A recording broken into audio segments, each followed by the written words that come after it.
Adelaide City Park, home to the Adelaide City Football Club, the mighty Zebras. Adelaide City would like to thank our major platinum sponsor, Chemist Warehouse, for the unwavering commitment and the continued support of the following list of sponsors, which includes our gold sponsors, Regency, Timber and Water on the Parade, our silver sponsor, Retail Inc., bronze sponsor, INC, Optus, Revive Lab, Inertia, Stacks Burgers, Hayata Construction, and New Balance, Belgravia Pump. We'd also like to thank our associate sponsors, PSC Insurance, Cocoon Wellness, Barbarino, Edge Stocks, Guardian Temporary Fencing, Synergy, Adami Sand and Metal, Lead Engineering, Loan Market Evolution, Coopers, Adelaide Orthodontists, and National Realty. We'd also like to acknowledge our player sponsors for our NPL men's team for season 2024. Our captain Nicholas Bucco, sponsored by West Development Company. Alex Baristella, sponsored by Chemist Warehouse. Dakota Oshenham, our vice captain, sponsored by Flow Traffic Management. Pep Baldino, sponsored by 13 Commercial. Juan Gutierrez, our deputy vice captain, sponsored by PSD Insurance. Adam Piscineri, sponsored by Piscineri Produce.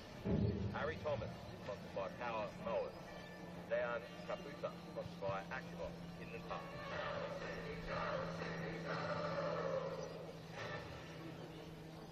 Ladies and gentlemen, Football South Australia in partnership with Coopers and Adelaide City Football Club welcome you to Adelaide City Park for round 18 of the RA National Premier League South Australia. Tonight's match between Adelaide City Football Club and Modbury Jets FC. Kickoff commencing at 5 p.m. this afternoon.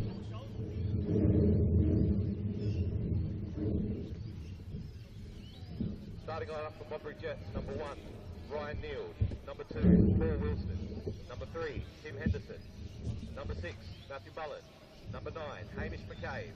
Number 10, the captain, Jesse Francesca. Number 11, Francesco Sumitzi. Number 13, Daniel DeTroya. Number 15, Giuseppe Makeda. Number 16, Kenshiro Ichikawa. Number 29, Luca Trimboli. Substitution, number 3, Marco Totani. Number 4, Cameron Tompkins. Number 8, Darsim Shashki. Number 14, Maya Siani. Number 17, Massimo Sergi. And number 20, Thomas Hughes. Coaches Lewis Brain, Ray Cool, Maurice Natali, Paul Riley. Starting lineup for Adelaide City, goalkeeper number 33, Dakota Oshenham. Number 5, Karen Stokes. Number 7, Daniel Bressard. Number 10, the captain, Nicholas Bucco. Number 11, Patrick Carachia. Number 12, Nicholas Franchesi. Number 14, Adam Piscineri. Number 17, Luca Fabrizio. Number 22, Juan Gutierrez. Number 23, Jared Abetu. Number 25, Luis Latanzio. Substitutions, Rafael Leai. Number 9, Matthew Dorber. Number 20, Alex Batistella. Number 21, Fergus Lynch. Number 26, Lewis Kilo. And number 50, Benjamin Hughes. Coaches Paul Pezos, Steve Pepper, Neil Drugbogan.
It's never too late to improve your strength, balance, well-being and independence. Our Strength for Life program encourages all older South Australians to start moving and enjoy an active lifestyle, make friends, build strength and inevitably age well.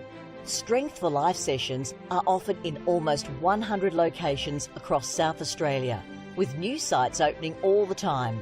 Check out the COTA SA website to find your nearest location.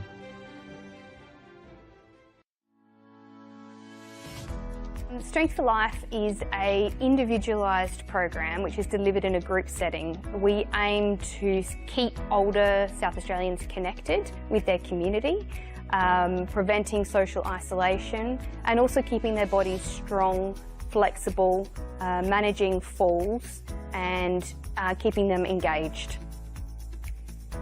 We're super excited to be partnering with Football SA at this state-of-the-art location. It's a beautiful venue. It will really benefit the local community through the Northfield and Jepps Cross surrounding areas to be able to access Strength for Life. And together we are working to improve everyone's futures.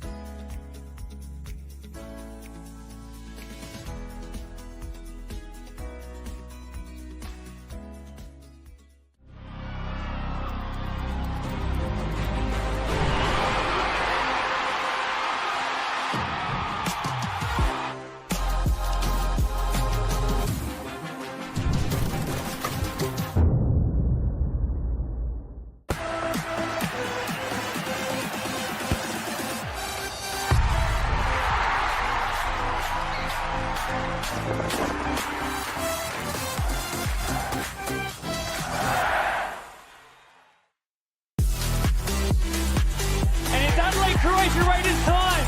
Right out, goes top corner, Anderson in. A captain's contribution for Luke Klimek. Written in the stars for Nicholas Bucco. Oh my God! That's another one for Modbury Jets. It's Fabian Barbiero. Your NPL champions, Adelaide United.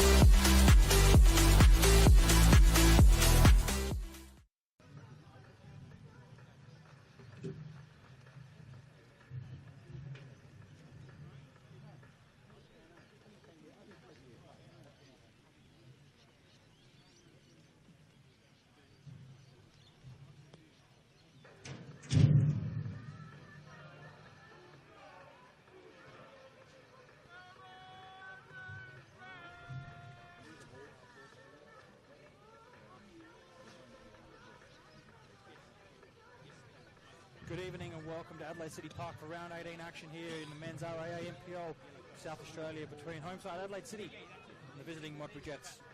I'm your commentator Connie Kimitis, and as we now take a look at the starting lineups for both these teams, starting with the home team Adelaide City. Number 5 Kieran Stokes, number 7 Daniel Bazan, captain number 10 Nicholas Bucco, number 11 Pat Carachia, number 12 Nicholas Francesi, number 14 Adam Pishkineri, number 17, Luca Fabrizio. Number 22, Juan Gutierrez. Number 23, Yared Abichu. Number 25, Louis Laurier-Tanzio. And goalkeeper, number 33, Dakota Oxenham. Head coach, Paul Pazos. For the Modbury Jets, number 1, goalkeeper, Ryan Neild. Number 2, Paul Wilson. Number 5, Tim Henderson. Number 6, Matt Mullen. Number 9, Hamish McKay. Number 10, Jesse Francesca, the captain. Number 11, Francisco Schmitzi. Number 13, Daniel DeTroyer. Number 15, Joseph Machida. Number 16, Kenshiro Ichikawa. Number 29, Luca Trimboli. Head coach is Morris Natali. Referees for this match leading the teams out: Eric Fortistilli, assistant referee Liam Miller, and assistant referee Jaden Betterman. A warm welcome to one of the co-commentators here today in Shane Robinson. Alongside me, Shane, welcome. Thanks, mate. Thank you again for having me. Well, I guess it's time we've got to introduce the most important piece of the commentary here tonight. And you've heard me call a few games, Shane. We've done a few together, but I've had Angelo Costanza in the past. But if you ask this guy, he probably says he's going to take the cake and he's the number 1. So he's got a pretty decent Wikipedia profile as well. So he's actually played 46 games here for the Black and Whites between 1995 and 99. He went on to play 137 games for Adelaide United, captaining him in 2008-2011. scored 30 goals along the way. It's none other than the spawning salmon, Travis Dodd. Good evening, guys. Don't know about a warm welcome, but it's a bit chilly down here. Just have a moment of silence.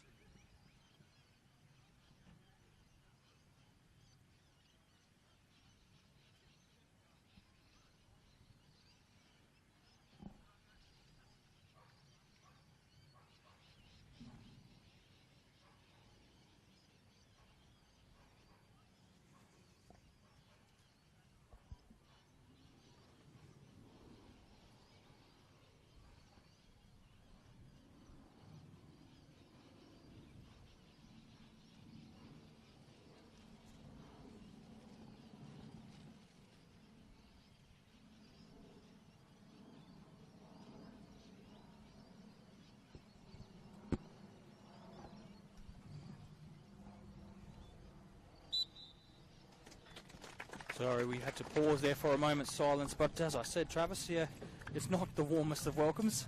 Mate, I rocked up, no rain. I thought, yeah, we're going to get away with it here. And then 5 minutes before kick-off, the showers come in and getting dripped on here from the scaffold. We've got the brollies up. Just need the hand warmers. I forgot the hand warmers. And Shane, you forgot a beanie. Yeah. And you've got a fresh cut as well. I've got a fresh cut. My head is absolutely frozen. It's gone.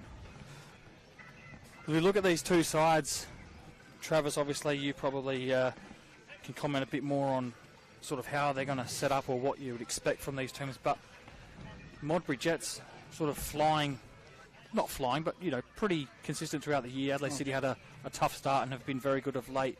What can you make to say about these two teams?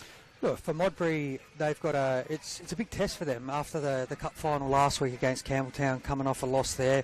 They've got to pick themselves up, and they've got all to play for tonight. They're going for top spot. You've got Metro Stars against Parry Hills tonight, and even that game is a big game for Parry Hills because they're teetering around the relegation zone. So there's a lot at stake at both ends of the table, and Adelaide City, they're in the 6, but that's a tight game. It's a tight fixture for them as well because Adelaide United have won against South Adelaide this afternoon. That puts them on the edge of the 6, and then you've got White City and Croydon hot on the tails of them. So right to the end of the season, the regular season, it's tight at the top and tight at the bottom. So it just makes great spectacle for the neutral.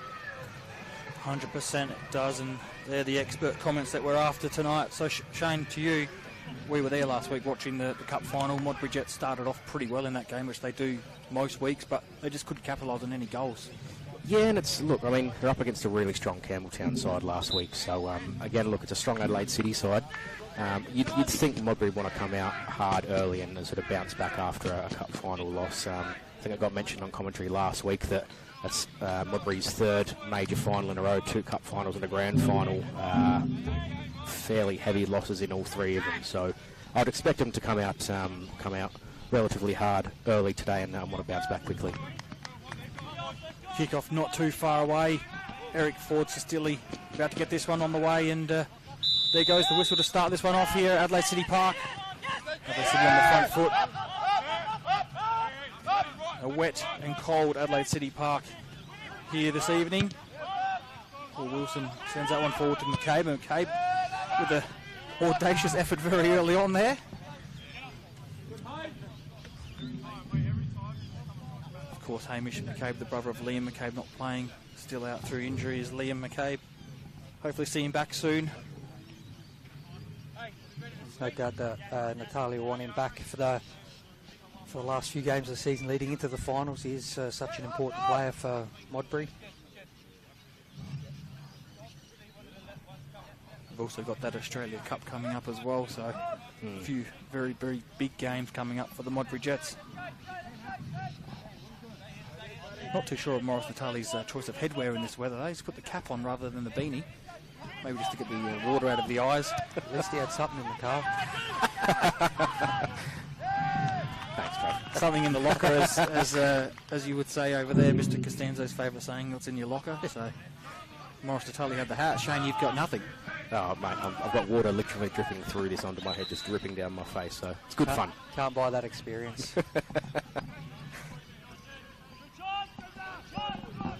The celery squad is in sort of full voice in that corner as well.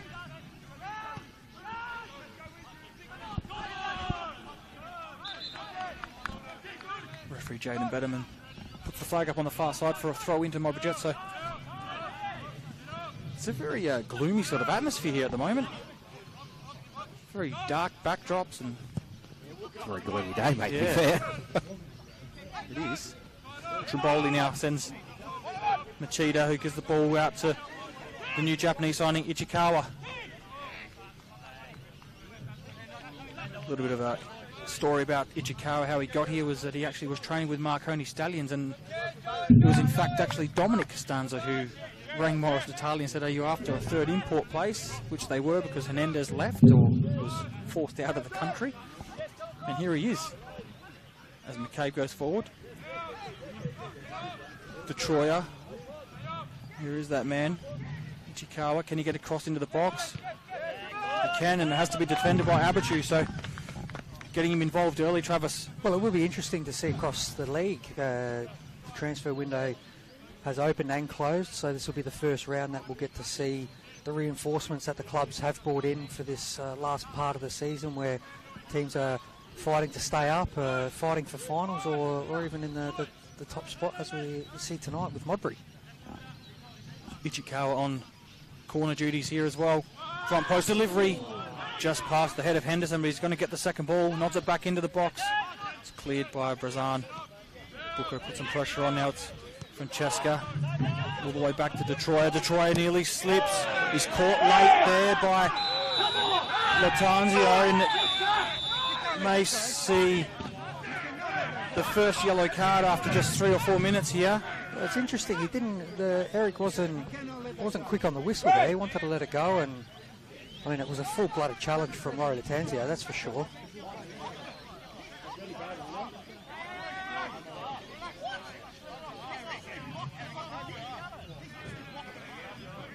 So there is a yellow card for Laurie Latanzio there. Yeah, it is an interesting one, isn't it, Travis? Because he didn't actually signal with a free kick to begin with. He did signal a free kick, but he wasn't too keen on he was actually running the other direction. So I think it's a dangerous early tackle, isn't it? It is. 3 minutes into the game. It's also one of those ones, though, Shane, where if you're going to get away with it, it's going to be now. Yeah. You know, early on, the referee's not going to be overly keen to start booking players because it sets a tone for the rest of the game now.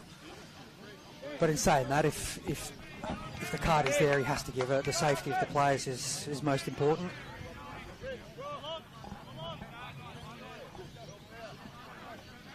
the experienced Henderson and Mullen got in the ear of the referee there, and I assume that may have interest to him in the yellow card as he plays the ball forward. Trimboli tries to hold it up.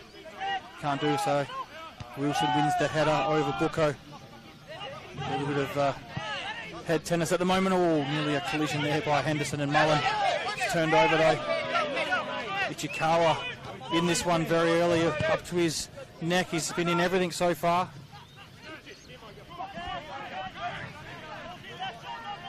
Go back to what we were talking about, these players in the transfer window. Shane, I don't know if you saw last night, but Zoid Sakani, actually, who's gone from Adelaide Olympic to Bacala, scored a double last night, so he's made a footprint where he's gone as well. So could see a few results on the back of a couple of players signing for new clubs this weekend. Tied in the State League as well with Burks are flying. Great win last night. 10 men as well. Paddy Karachia now. Bucco tries the Rabona. Doesn't come off for him. Francesca picks up the scraps now, but he's surrounded by red and white zebra stripes everywhere. Brezan in some goal scoring form finds Bucco. Bucco gets an early ball into the box. It's a very good delivery. Great delivery. Just needed someone to attack that at the back post, and they may have found themselves 1-0 up. Adelaide City. Another McCabe, Hamish McCabe sends forward Trimboli. Trimboli doesn't time his run at all well there. Yeah, good idea there from McCabe and Trimboli, just half a metre there, but got to say, good defensive line there from Abichu and Stokes, two very experienced players there at the back. Yeah, and I mentioned pre-game that, you know, we'd expect Modbury to come out harder and start better after last week's cup final loss, and I think that's definitely the case. You know, other than City going forward with Bucco down the right, it's sort of all been Modbury these first 6 or 7 minutes. So good signs for Modbury. Trimboli come off on the bench, off the bench last week, and actually had a few chances to score in that cup final last week. So maybe Morris saw something there, a bit of a new flicker of light that he's seen and trying today.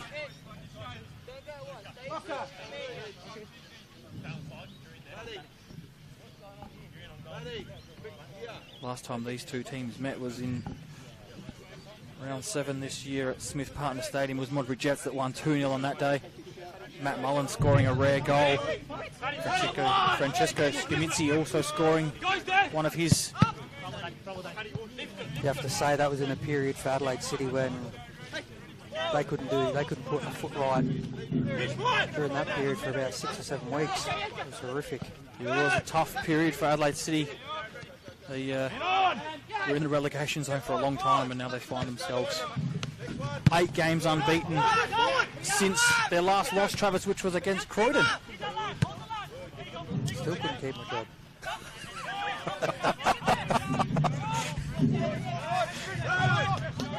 Oh, I'm glad you can find the funny side to it.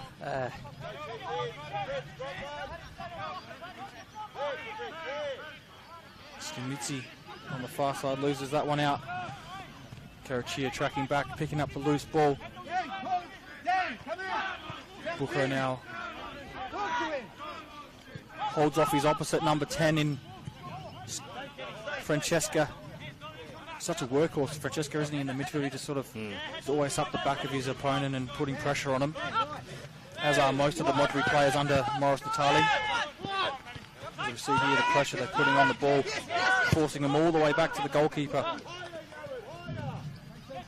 Yeah, Modbury are pressing really well early. Abachu playing as a centre-back tonight for Adelaide City. Partnering Stokes. Been hit by a few injuries early on this season, Adelaide City, and lost a couple of Warriors in their first 3 or 4 games, which wasn't great for them. Oh, is that in the box? No, referee says he's got the ball. Could have been a bit of a hardy-mouth moment there for Morris Natali. I think that almost looked like he was in the box, and he got the ball. It's the interesting thing, isn't it, with Scaminci. He's been leading the line for Modbury all season, and tonight we see him out wide, so he's going to have to do a lot of that defensive tracking back. Bucco to deliver this corner. He goes short to Brezan. Back to Bucco. Still got it though, Bucco. Can he get a shot away? No, he releases Karachia. Latanzio back to Karachia. Karachia tries to find the far corner, and it's well held in these conditions by Ryan Nield. Luca Trimboli. Nearly a great little touch there by Ichikawa. Didn't come off, and in the end it goes out for an Adelaide City throw in. Taken by Juan Gutierrez. So Shane, do you feel sorry for the referees these days, given you're not a referee anymore and they're going to be out in the cold after this? See what Piscaneri can do, he doesn't get a shot away. Oh, do you miss being out in the middle when it's raining? Well, stupid me's decided to still keep myself out in the cold, just not running around. If anything, I might be a little bit warmer out there. Yeah, you would have been better off. Except you're in the shorts and t-shirt, that's the only downside to it. You don't really see the referees with the skins underneath, do you? Oh, look, I was a big fan. I'm telling you right now, if I was out there today, I'd be wearing long sleeves, for sure.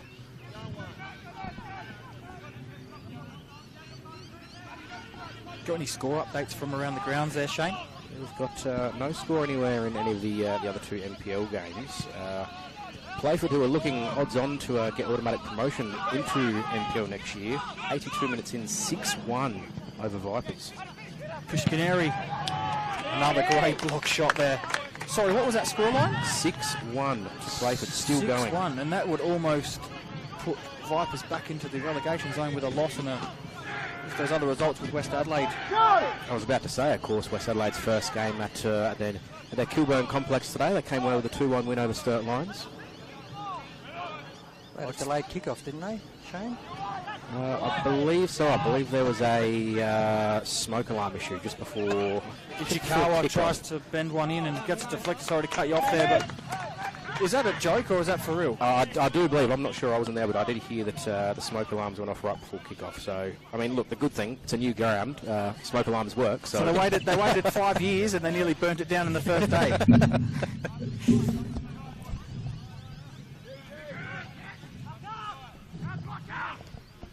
Better not talk about the Greeks today. We're at an Italian club. We better keep it to the green, red and white. It's got the flags in the background there.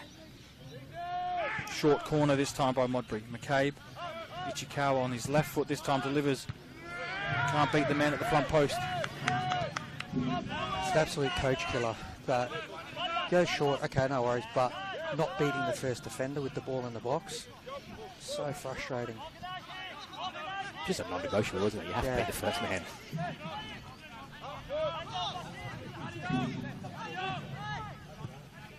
See some of the Adelaide City substitutes maybe just deciding that it's a bit too cold to sit on the bench and go and have a warm-up. Obviously they got their Raphael Liai, the man who's recently come from the Solomon Islands, signed here at Adelaide City. Joined the elite group. There's a fair few now around in our leagues that are internationals from those countries, so must be doing something right here in South Australia. Karachia tries to do something right and find that through ball, but can't do so. Now it's Wilson that goes a mile away. And I assume...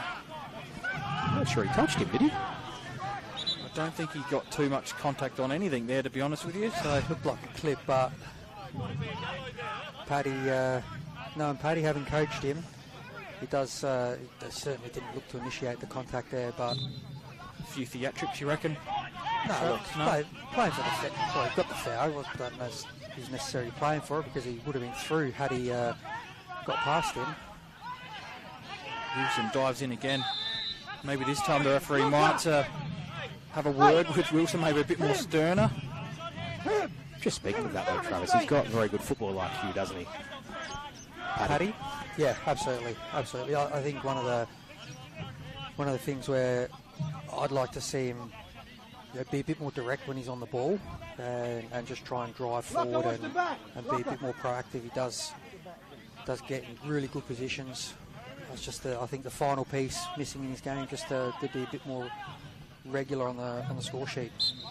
It's going to be Bucco to deliver this one into the box for City. It's a deep ball. Henderson's there to header it away. You just heard just before that free kick was Morris Natali telling Tim Henderson to have a word with blocker Wilson to stay on his feet. Now McCabe sends Skimitzi away. He's onside. He gets into the box. Great save by Oxenham, and thankfully that little patch of dirt there I think's kept it out of the net. It's onside. I mean, that is marginal. I thought it looked like he was well offside from the angle that we had. It was quite similar to the Trimboli run, wasn't it? Yeah.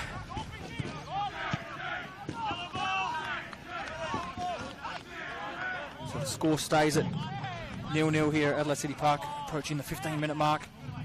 The best chance of the game there to the frontman for Modbury Jets in Francesco Skimitzi.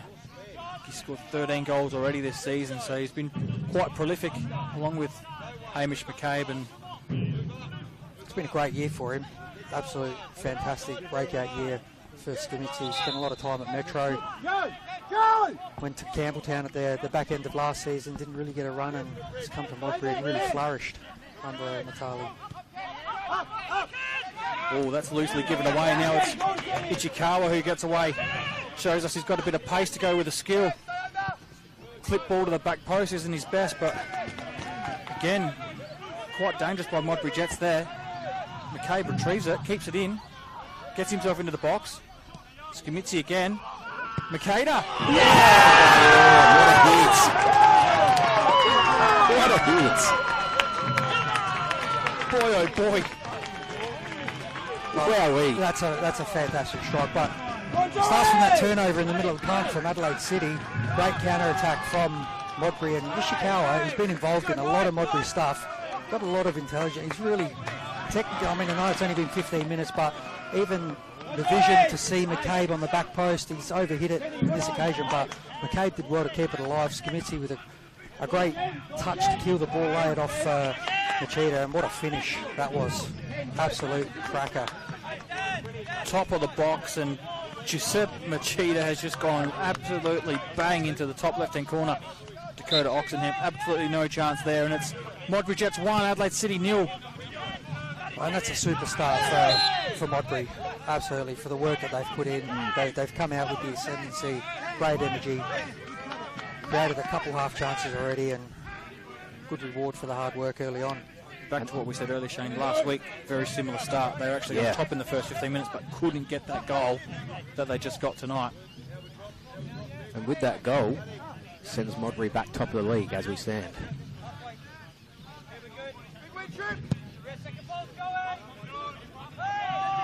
Long ball by Nield. McCabe brings it down like there was no one around him. Nearly finds Trimboli. Francesca can hit them from range. He's going to have a go. He does it. That's well held by Oxenham in the City goal. So Modbury Jets starting to pepper the goal of Adelaide City and put them under some extreme pressure here in the first half. It's a good strike from Francesca as well, because even on this surface with the rain that we've had, they can take a little bobble and go anywhere. So credit to Oxenham there for holding that one and taking it clean. Yeah, it's there's a day to hit it from 30, 35 yards. Absolutely. Today's the day. If you're not going to put him top corner like Machida, then get him on the ground so it troubles the keeper. Troy keeps that one in, goes long down the line. Stokes, who brings it down nicely, and some great pressure by Luca Trimboli there, coming all the way across to put it out for a throw in. So Modbury Jets got their tails up here. Look, Adelaide City just struggling to break them down in this middle third at the moment. Seen them go long over the top a couple of times, and Modbury very compact through the middle, making it difficult to break down.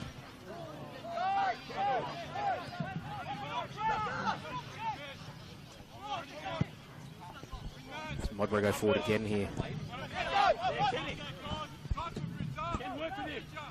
Machida tries to skip past, can't do so.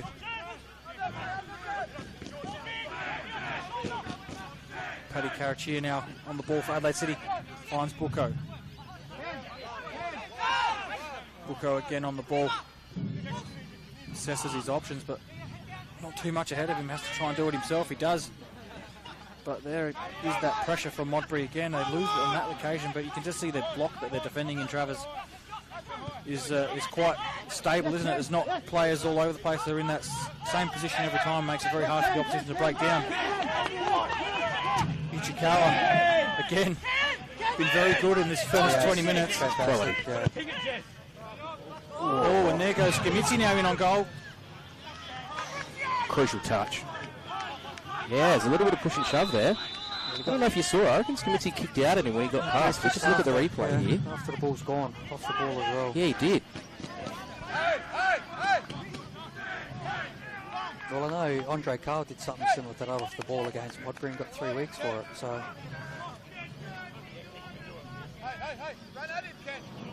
Referee happy to let it go. I think the last game we commentated together, Connie, we had Eric and Croydon, and he was very, very good that day. Yeah, I get the sense that he's the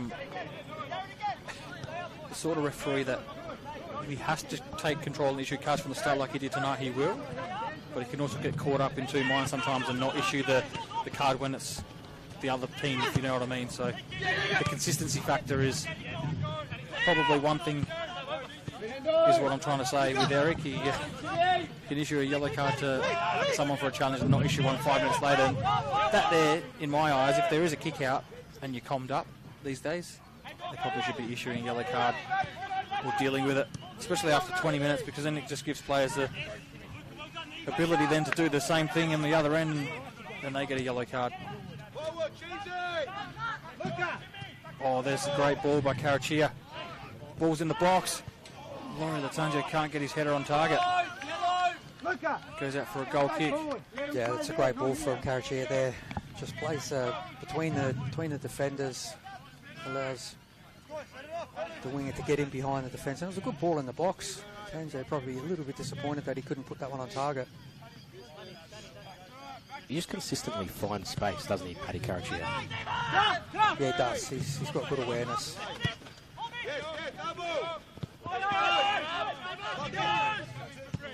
City press here a little bit on Modbury.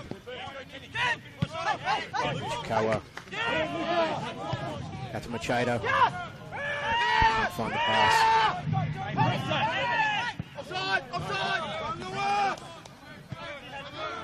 Henderson asking for an offside, but in the end retrieved the ball and nilled. Showing us he might be able to play on field if they need him.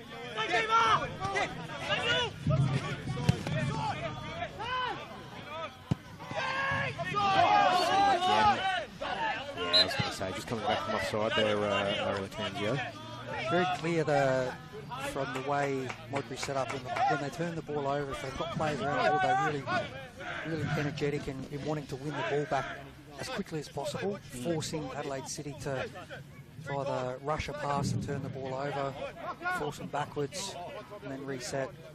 But just not giving them an inch to breathe at the moment. Neil to go long down this broadcast side. Bowley's the target, wins the header. Number 2 has to clear into the stands.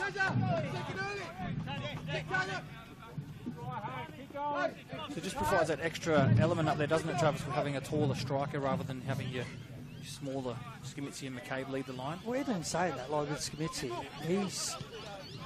for a young player, he uses his body so well.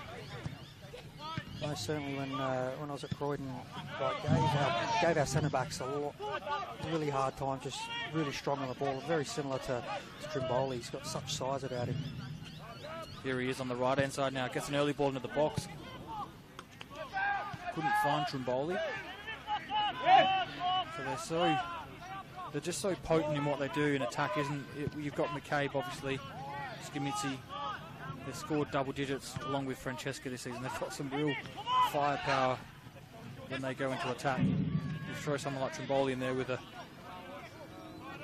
Safe to say he's had a pretty good teacher over his time, hasn't he? Yeah. His father could find the back of the net on most occasions. Special guest down here on our right, Dion Kirk. Just watching from the sideline. Not selected tonight, Kirky? Injured. Standard.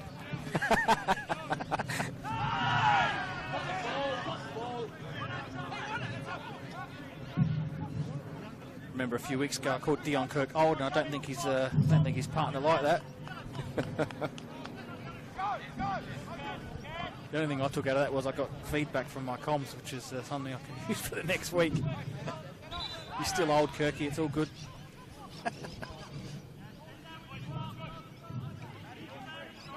So this game is sort of just entering a bit of a period of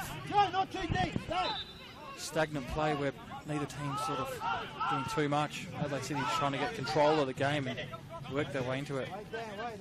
They're only 1-0 down, but it sort of feels like they're a couple of goals down, doesn't it, Travis? Like just the way the game's been going. Look, they're very, very compact. I've said it before. It's a rash challenge there from Matt Mullen. Good opportunity here for Booker, who's has been known to find the back of the net from these areas. Could be an interesting little battle, that one tonight between Mullen and Booker. I don't know if anyone else saw it earlier, but just after Mullen played the ball, there was a little bit of push and shove between them, a little bit of feeling, and then obviously a little bit of a rash challenge there. So obviously both very, very good players in their own right, but very interesting battle to come, I think. That's what we love about the good teams clashing against each other. They don't want to lose. And Nick Booker and Pishkineri over this one. Pishkineri lines it up and gets it to come down, but all too late. It had already hit the back net by the time that happened. So trying to wind back the clock. He's doing the old Ross Aloisi knuckleball. Did he ever score one of them? I don't know. I know he hit the crossbar. He hit the crossbar. I remember he hit the crossbar. The free kick was from here, and he hit the crossbar, and I think he miskicked it, and then he carried on like he scored the goal. I can't remember what year that was. I reckon it was very early days.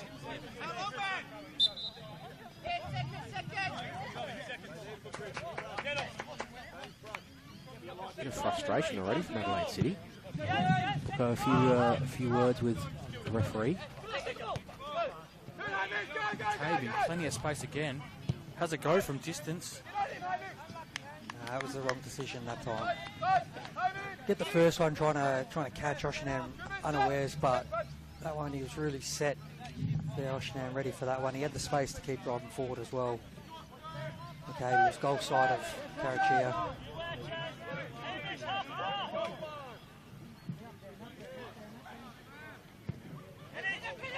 Towards Bucco. Bucco brings it down on his thigh that time, and now it's City going forward, but that's in the feet of Henderson.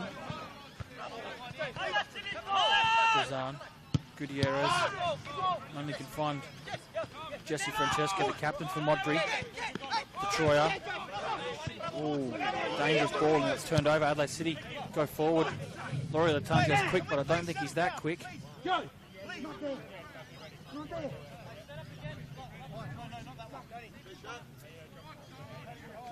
few helping hand words there from Morris Natali to Joseph Machida, just telling him probably not to do that in there, which is quite risky, wasn't it, Travis? It's one of those ones where you've got two players up here and you're trying to play square pass in the middle of the park. Turnover, counter-attack for Adelaide City. They make that pass stick and could be trouble for Modbury, but that pass there from Pishineri over here, they'll get away with that one.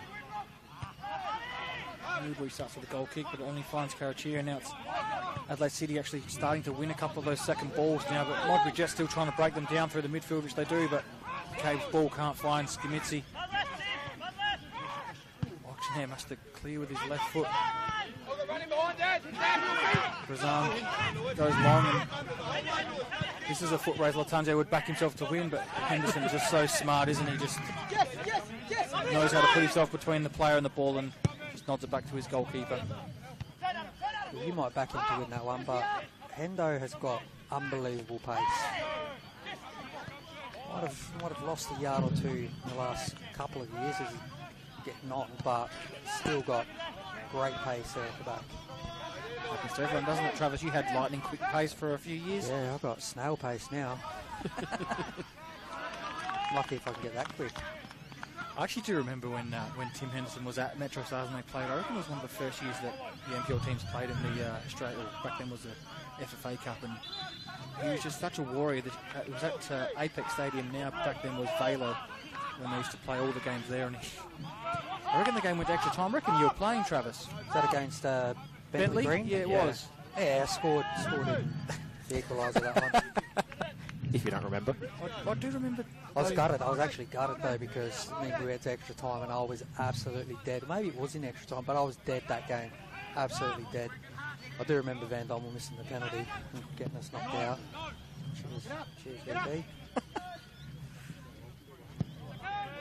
Yeah, I remember that game because Henderson was just unreal at the back. He just was chasing everything down, slide tackling, and I was like, this guy's a freak. And he's been like that for a long time, so credit to him to still be out there as well. This time it's Adelaide City though. Karachia, Pishineri, Latanzio. Can he get there? He can, and Neil makes himself big on the ground, and that's a great save to keep the scores at 1-0. That is a great ball from Pishineri and the run inside as well from Latanzio. But equally up to the challenge, Neil on that occasion. He's been great for Modbury this year. Well, he held that for a long time. Trimboli does well there. Releases McCabe. He gets into the box. He might have another go. No, he doesn't. It's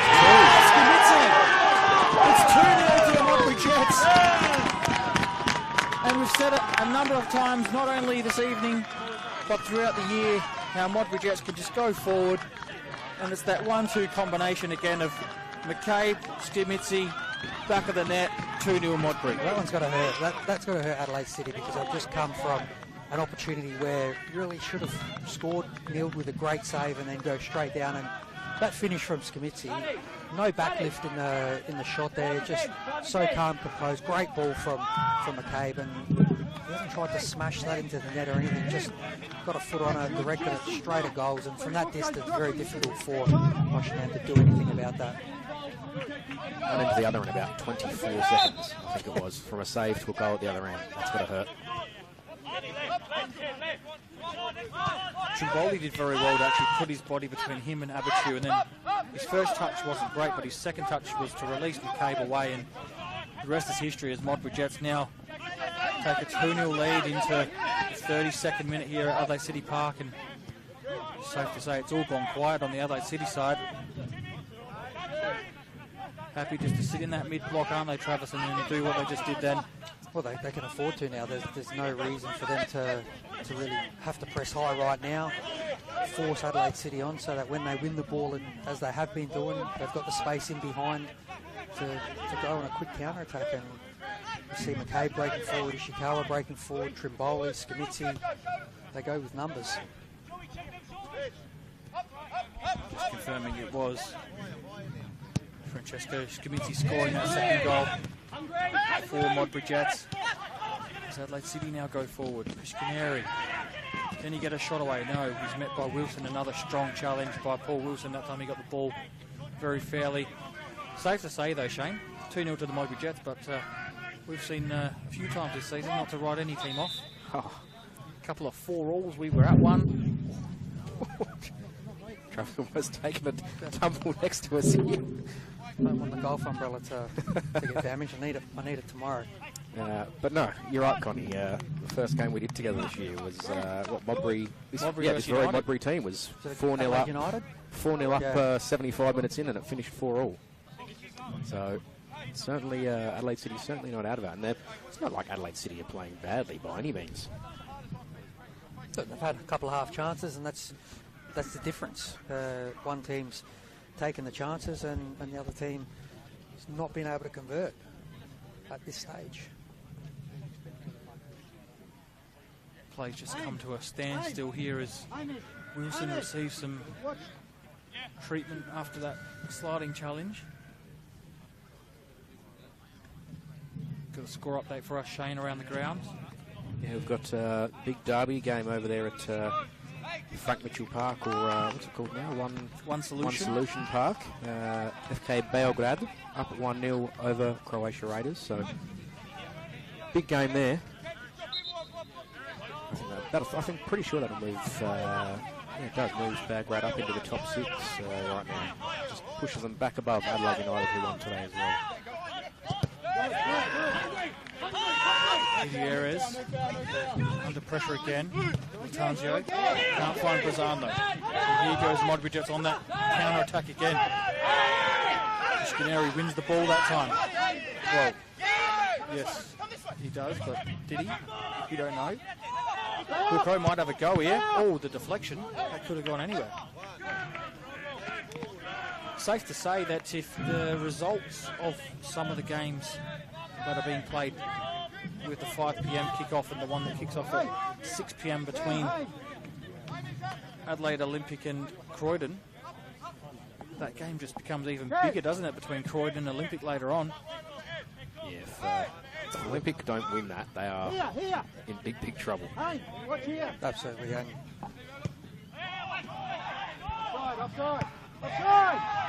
and anything's possible with Para Hills as well, because they've had some big results against the top teams. Yeah, it's just unpredictable. It's not as unpredictable as the State League One, though. As I've said so many times this season, you saw today with some of the results, and teams just beating teams when they are down and out. But Modbury Jets go forward again. Here looking for number 3. Oxenham comes all the way out his box. In the end, he doesn't decide to clear it. He's almost put himself in a pickle there, Travis. He come out and then left it. Then he realised he had to sprint back to his goal.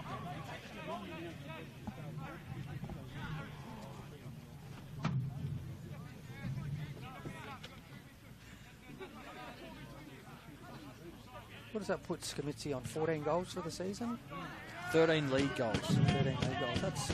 So he's only a couple off of Golden Boot as well. Yeah, Ren Nagamatsu obviously missed the last couple for suspension. He's on 15. And Andre Carl, I think, is on 13 or 14 as well. So, yeah, he's up there. City are out on this near side, though. Latanzio finds Brazan. But his last couple of touches from Brazan haven't been his best. Trimboli, great touch. Ichikawa, who's been probably the best performer in this first half, finds McCabe on the left-hand side. McCabe gets his ball into the box. Triboli's there. There's a corner now for Adelaide City. He's technically very, very good at Chicago, isn't he? I think we had this conversation a few weeks ago. We've obviously got a couple of boys. You got Yohei and Shogo at Campbelltown. Technically, they're very good. Travis, you would know better than most of us. You've played in a lot of Champions League games. You played against a lot of the Japanese players. They're just, is it their training? Is it the way they're brought up? What is it? Yeah, it's the youth development, youth programs. Here is Ichikawa. That one's a bit better delivery. It's in there. It's saved. Off the line. And as you can see there, that ball's just pinpoint, isn't it? It's a great first save. I think the second one, just as we get the benefit of the replay, we just hit straight at him. He didn't know anything about it. Yeah, that's a great first save. If Hendo puts that anywhere but straight at Oshinam on the ground, that's 3-0. But yeah, great delivery. Ichikawa will get another go, and it's going to be probably the 5th or 6th time he's been able to do it this half from the corner spot. That's a great delivery as well. He's beaten everybody again. And it's just come off of an Adelaide City defender, and it's going to be another corner on the opposite side. So a couple of great balls into the box. That'll be frustrating for Morris Natali there. Ball going through the 6-yard box, not getting someone on the end of it. Getting something on it. That is 2 great deliveries back to back. Going to get another chance though from the other side, and I think it's almost their 7th or 8th corner this first half. Tell you what, I can see a penalty being given from Modbury. This tussle between Henderson and Bucco. Arms around. Henderson's being held by Bucco. And you see looking there, straight at it though, the referee. There it is. Machida. Oh dear, that was a recipe for disaster there. He retrieves it though, Machida. He's got Ichikawa. He burns him off and couldn't quite deliver. Henderson might have a go with the bicycle. No, just a little ball to the back post. Ichikawa's there, but he's in an offside position.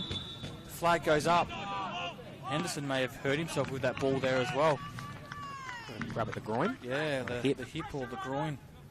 So I've had a few chats with Tim Henderson in the past few weeks. Obviously, he didn't play the game we did against Metro Stars.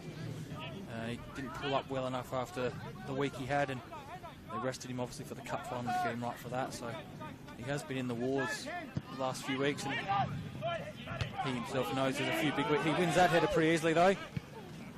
He knows there's a few weeks coming up where he needs to be out there. So Ishikawa just skips past, too easy. Gets onto his right. That was far too easy there. Fabrizio was like a training cone out on the training pitch there. Just one thing on Hendo.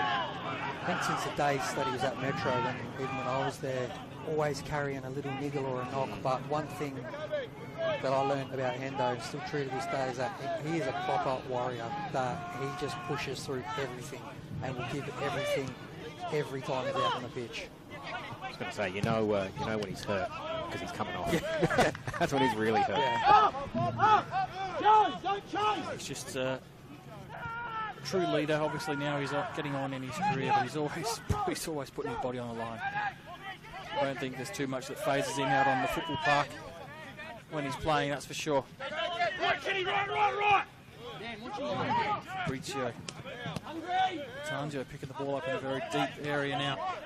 So just trying a few different things at the moment, Adelaide City, to try and bring a few players into this one and maybe restore some kind of parity to the scoreline before half-time. Just look at that Modbury set up behind the ball. Just so tight. There's just nowhere for Adelaide City to go. So that might have been a foul there, but referees... Oh no, he has given it. Oh, goodness me.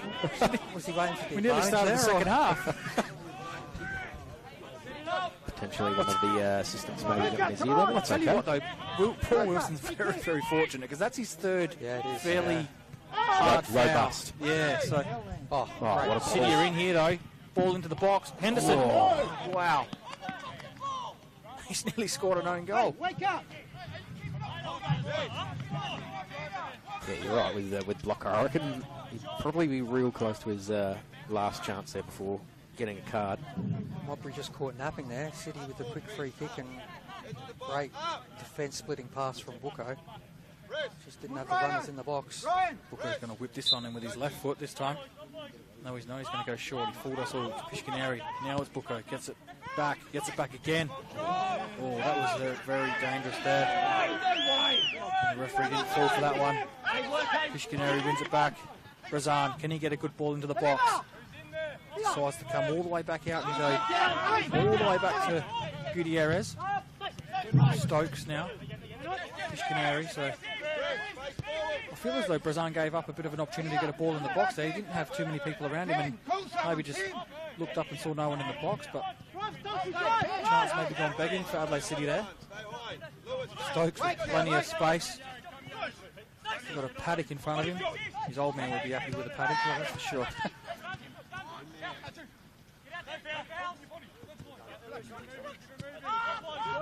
It's a reference to the horses they own, Shane, if you didn't know. No, all over it, mate, all over it. He just didn't rate up that all. Nah, look, there's not too many funny jokes that I do rate, to be fair, mate. Lucky I can call the games half decent then. I'll just stick to that. If you say so.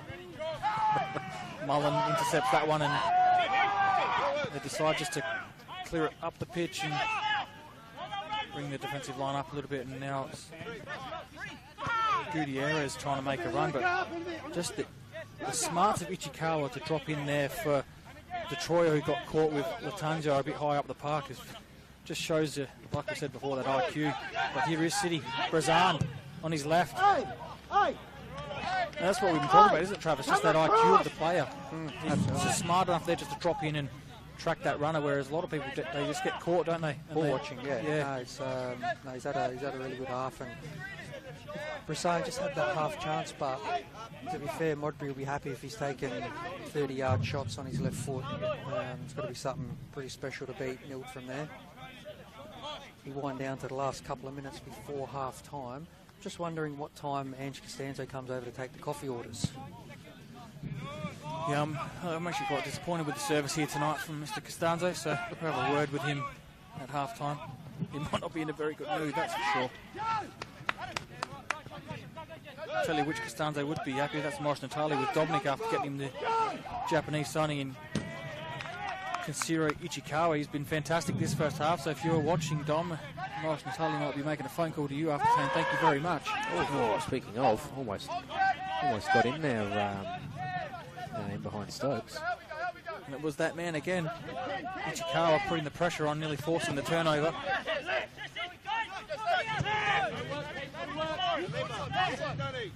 Gutierrez, great ball into the box.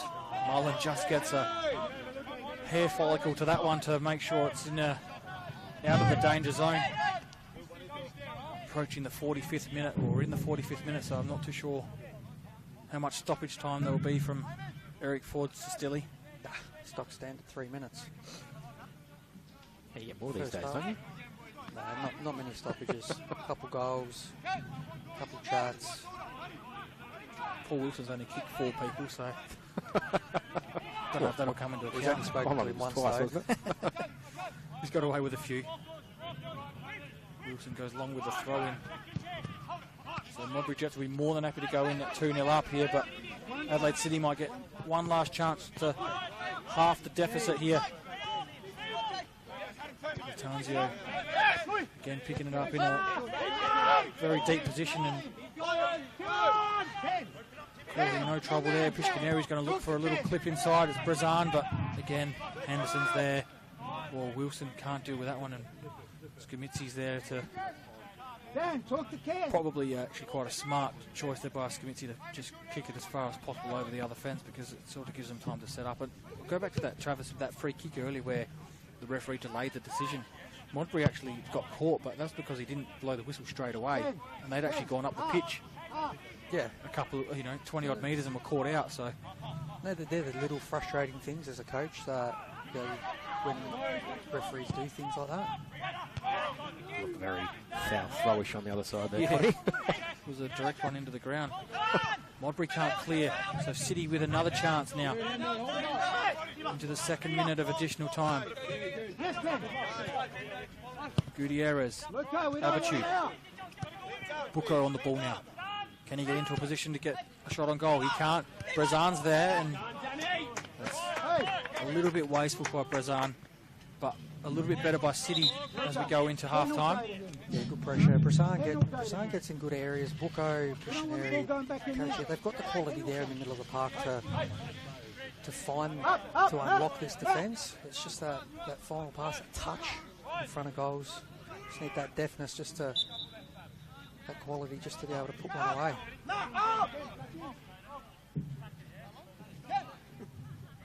48th minute now, nearly into that 3 minutes that Travis said we might have.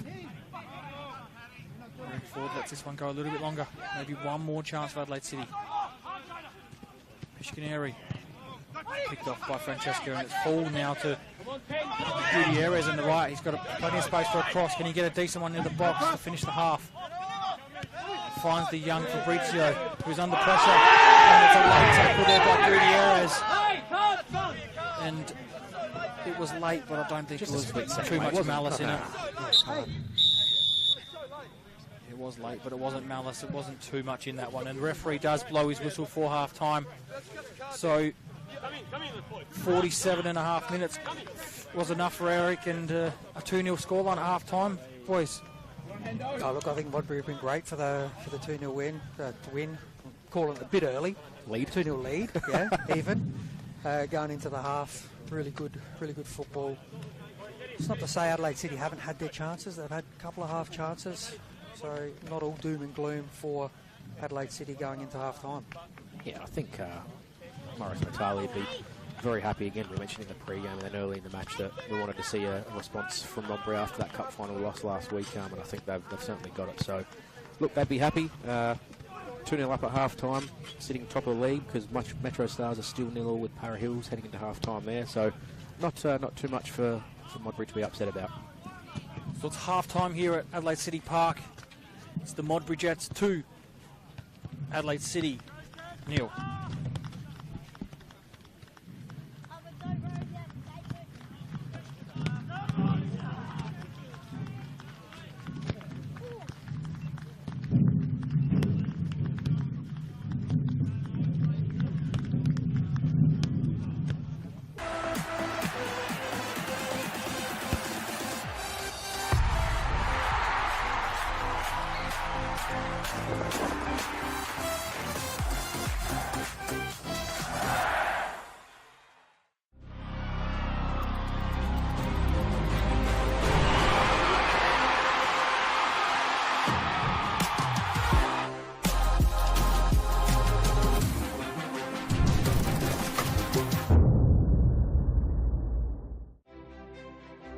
It's never too late to improve your strength, balance, well-being and independence.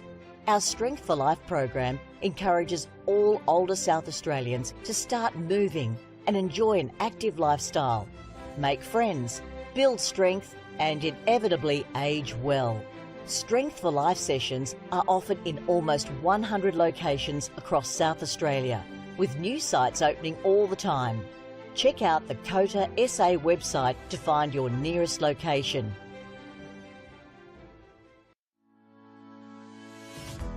Strength for Life is an individualised program which is delivered in a group setting. We aim to keep older South Australians connected with their community, preventing social isolation and also keeping their bodies strong, flexible, managing falls and keeping them engaged.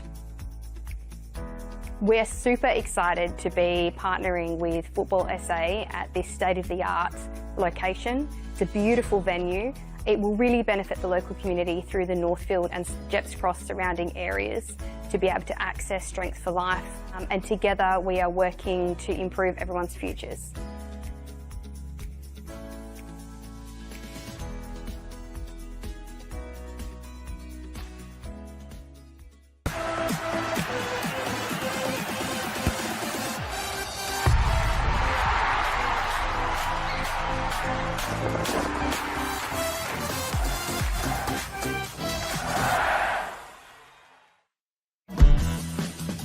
Here come our two sides.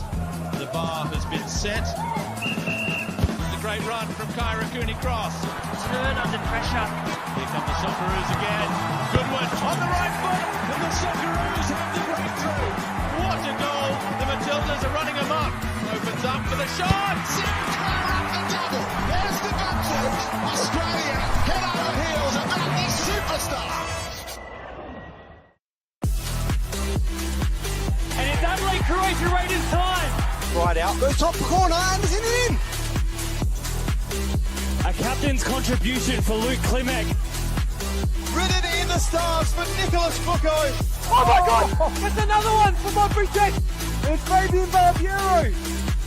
Your NPL champions, Adelaide United.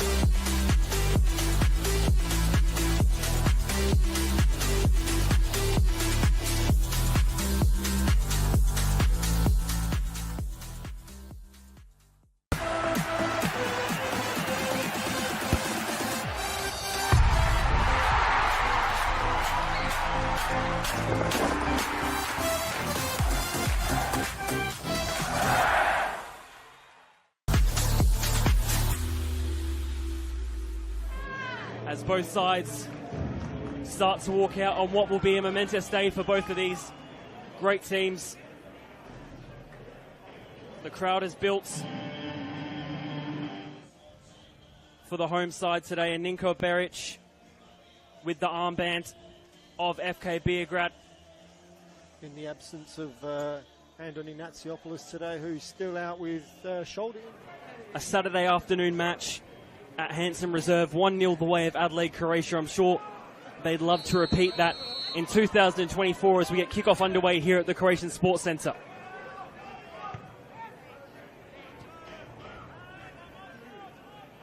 Busasa running down this right wing in a good position to put the ball in. Takes on one, and it's an early penalty for Croatia Raiders. The foul committed by Yuda Kimishima against Kavanagh. Good penalty. Kimishima gets the scoring underway, 1-0 to Adelaide Croatia Raiders. Yeah, great finish there from Kimishima. He sent Kavanagh. Corner comes in. Only gets to the edge of the box for the goal scorer of this one so far. Good save by Mateo. One of 3 top goal scorers for Raiders this season. The header! 2-0 to Adelaide Croatia Raiders early on. The ball comes in. Kavanagh getting in the way. Neon Kuru puts the ball out wide. Looking for a way in. Ball comes across the face of goal. From it. Neon Kuru. Looking for the ball over the top. Mostly across the board in that regard. Ball down the right wing once again. And a penalty. The exact same spot where the first one was taken at almost the exact same time. From the penalty spot. Jason Konstantopoulos gets the breakthrough for FK Beograd. Game on here. Yeah, and just like the first penalty, nothing wrong with that at all. Great finish from Konstantopoulos, sent the keeper. Making his way down the right wing. Still with the ball. Cuts it back. Good save by Friedrich, gets the touchdown. Stefan Mateo in plenty of space to take on his man. Gets past one. Then has the shot. Out for the goal. Corner taken short. Ball comes in on the right foot. Falls nicely. For Shearer.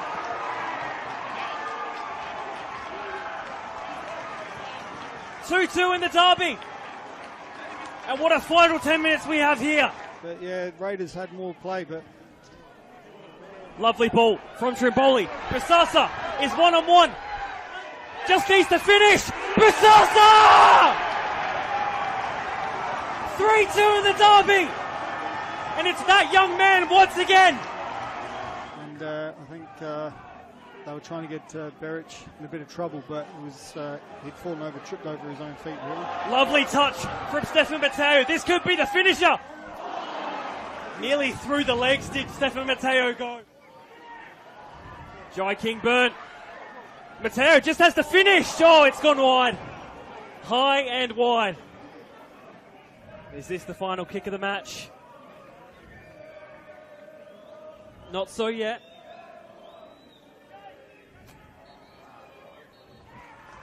Full time here at the Croatian Sports Centre. Adelaide Croatia Raiders come out 3-2 winners in the end. All 3 points staying here at the Croatian Sports Centre. Yeah, what a game that turned out to be. I mean, Raiders 2-0 up. They'd let FK Beograd back in the game at 2 apiece, and then they scored the winner straight after FK Beograd equalised.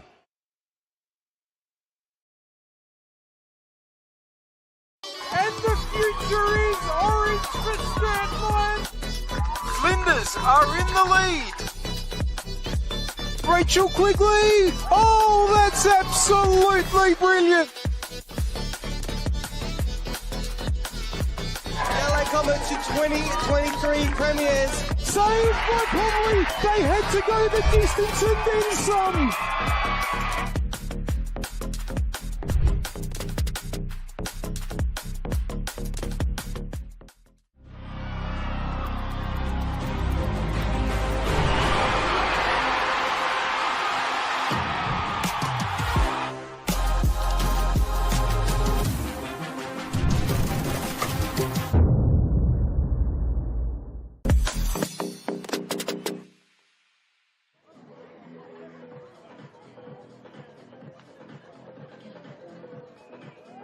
Josephine Trimboli, number 9, Tane Morris, number 12, Georgia Box, number 13, Madeline Box, number 14, Siobhan Eastham, number 16, Natasha Vella, and number 27, Lena Vogelsang, with head coach Jason Trimboli.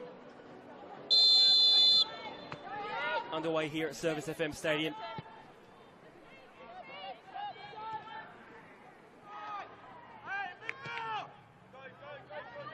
Good ball from McCormick.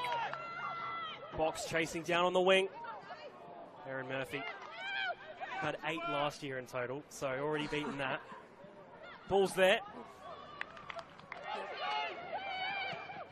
Good ball through. Vogelsang, 1-on-1. Well collected by Erin Murphy. Good ball. Burnett through the centre. On the left foot. Only into the side netting. DeCola. Quigley on the edge of the box. Looking to get it onto her left foot. Giving away straight back to West Adelaide. That effort. This one being chased down. And she does well too. Quigley is there. This corner to come in from Uni.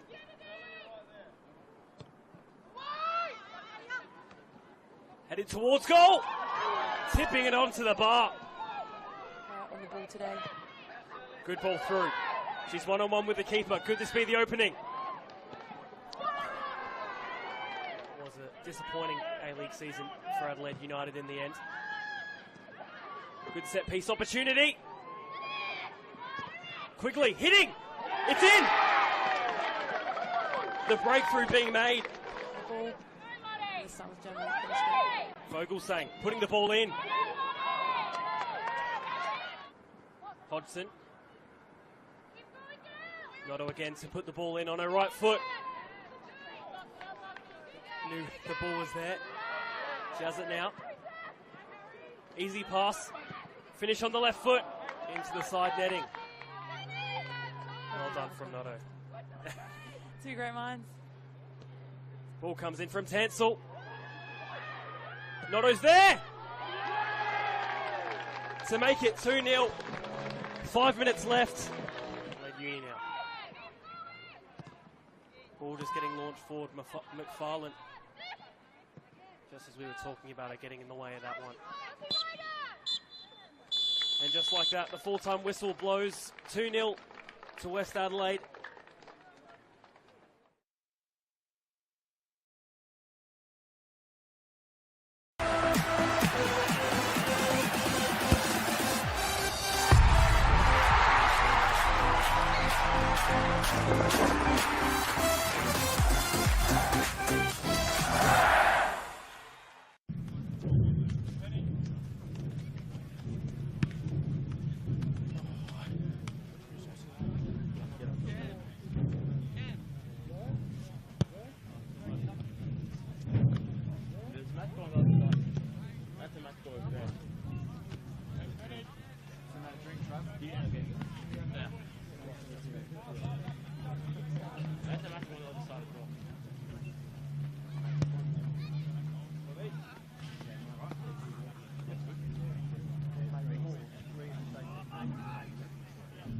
and gentlemen, welcome back to Adelaide City and Modbury Jets to the field of play, where the score is Adelaide City 0, Modbury Jets 2.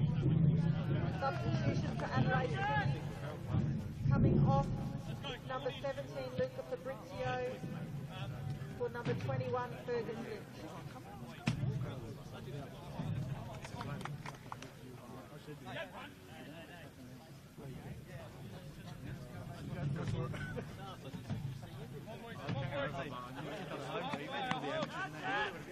Welcome back for the second half here at Adelaide City Park. As you may have heard on the effects mic, there is a substitution for Adelaide City. Coming off was number 17 Luca Fabrizio, being replaced by number 21 Fergus Lynch. And we know there was probably not some kind words by Paul Pesos at half-time, I'd assume. Travis, what's your thoughts on maybe what he may have said to his players? Yeah, well, I'm sure there's a bit of a rocket. We did hear some ruckus going over there in the change. We don't know where it was coming from exactly, but good chance it was coming from the Adelaide City change rooms, and see if that half-time speech has inspired Adelaide City. They'll certainly want to come out and try and get an early goal, get themselves back in this game in the second half. The second half has started. Modbury Jets straight away on the front foot, and now Adelaide City in possession. Enjoying your coffee there, Connie? Yeah. I'm going to warm us up here. Well, the rain's gone, but it's still a little bit fresh. Fresh and foggy, a bit of fog coming in as well. Adelaide City go all the way back to Dakota Oshinam. Adelaide City do have some firepower on their bench, and I wouldn't be surprised if the scoreline stays like this, that Matthew Dorber does come on if they don't find any goals in the next 5-10 minutes. Here are Adelaide City though. Wilco. Karachia has a go. Deflects, comes off the post. And that almost was a goal that they desired. It's in the hands of Nield. Just touching on Dorber. He's actually scored 4 goals in the past 3 games he's played against Modbury Jets. 1 in the final series last season, and then 3 in the 2 meetings during the league last season. So looks like he likes to play against Modbury, Shane, so he might be finding his way onto the pitch soon. Yeah, you'd be surprised if he doesn't come on, at the latest. You'd think that hour mark, FC are still 2-0 down. They're going to need something to get back into it. Again, we spoke about it just before half-time. Adelaide City didn't play that badly in the first half by any means. Just Modbury had 2 chances. Well, even the first one was a half chance that skyrocketed into the top corner. Whereas Adelaide City were unlucky. A couple of good saves from Nield. But no, it's been a good game so far. Just clinical has been the difference between the 2 teams. Always helps when you can find the back of the net in those circumstances where you're not playing your best. In saying that, some of the players at Modbury are missing tonight as well. They've got the 2 O'Doherty boys out injured. Dion Kirk out injured. Liam McCabe out injured. So they've still got some decent players to come back, and probably towards the business end of the season. Maybe not, Cam, probably. I think he's out for the rest of the season, but Jordan, I think, is a couple of weeks away after re-injuring his Achilles. And there's been an early goal in the other game. Well, the late kick-off. In the 6 o'clock kick-off. I think it's not even a late kick-off, is it? It's 6 o'clock. It's Croydon FC taking the lead 1-0 over Adelaide Olympic down there at Apex Football Stadium. So just one more game to go tonight, and that will be Campbelltown City versus Adelaide Comets. Another top-of-the-table clash. And it's going to be a corner for Modbury. So action all over the place here in the RAA NPL South Australia. It's currently 2-0 to Modbury Jets here, and they've got a corner looking for that 3rd goal. FK Beargrad still leading 2-1 over Adelaide Croatia Raiders. Metro Stars and Para Hills 0-0 at half-time. And as we just mentioned, Croydon Kings in just the 5th minute taking a 1-0 lead over Adelaide Olympic. going to be Ichikawa to deliver this ball. Near post, Henderson's there. Henderson's there again. And if Tim Henderson was playing AFL, he would have scored a couple of goals tonight, but unfortunately we're not, and he's got to jog all the way back with no result there. Typical defenders finish that one. Went back on it nicely. Modbury pressing high up to start this half. Henderson wins another header. Just going back, Connie, to what you said before about the players that Modbury are missing. I don't know about you boys, but in my opinion, I think Modbury have the strongest squad in the NPL this year. You look at the players they're missing, and they're still playing very, very good football. 2-0 up over, a perennial powerhouse. Yeah, in my opinion, I think Modbury have got the best overall squad in the NPL.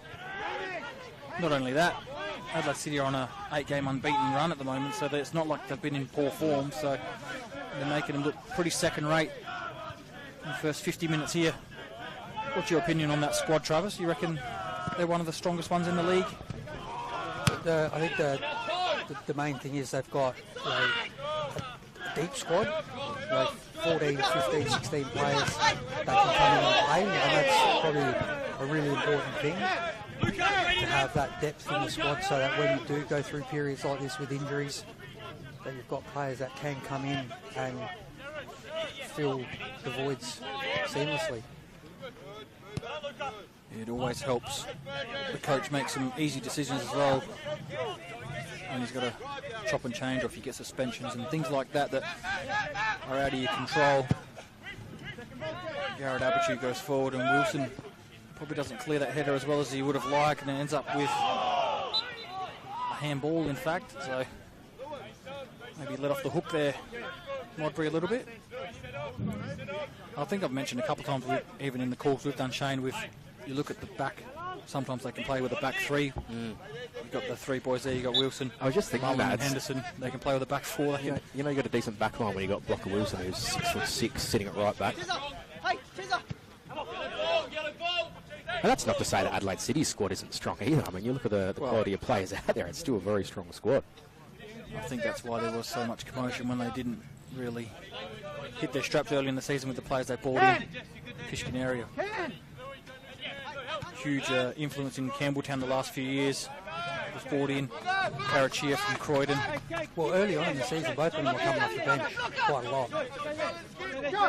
Coincided when they started playing more regularly, results playing their way. Bucco looks back at the turf there. It's Matt Mullen, he turns it over. Seeing where he left his ankle. Wins it back.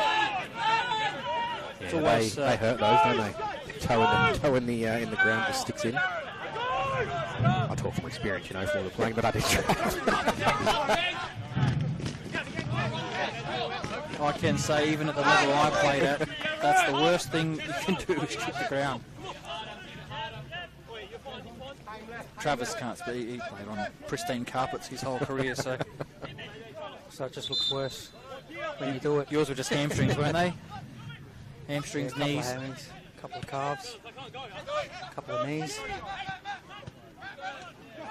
It's turned over again. Pishkinary dives in. Now it's McCabe. Stokes wins the ball, says Sistilli. Yeah, I reckon he did get a little toe in.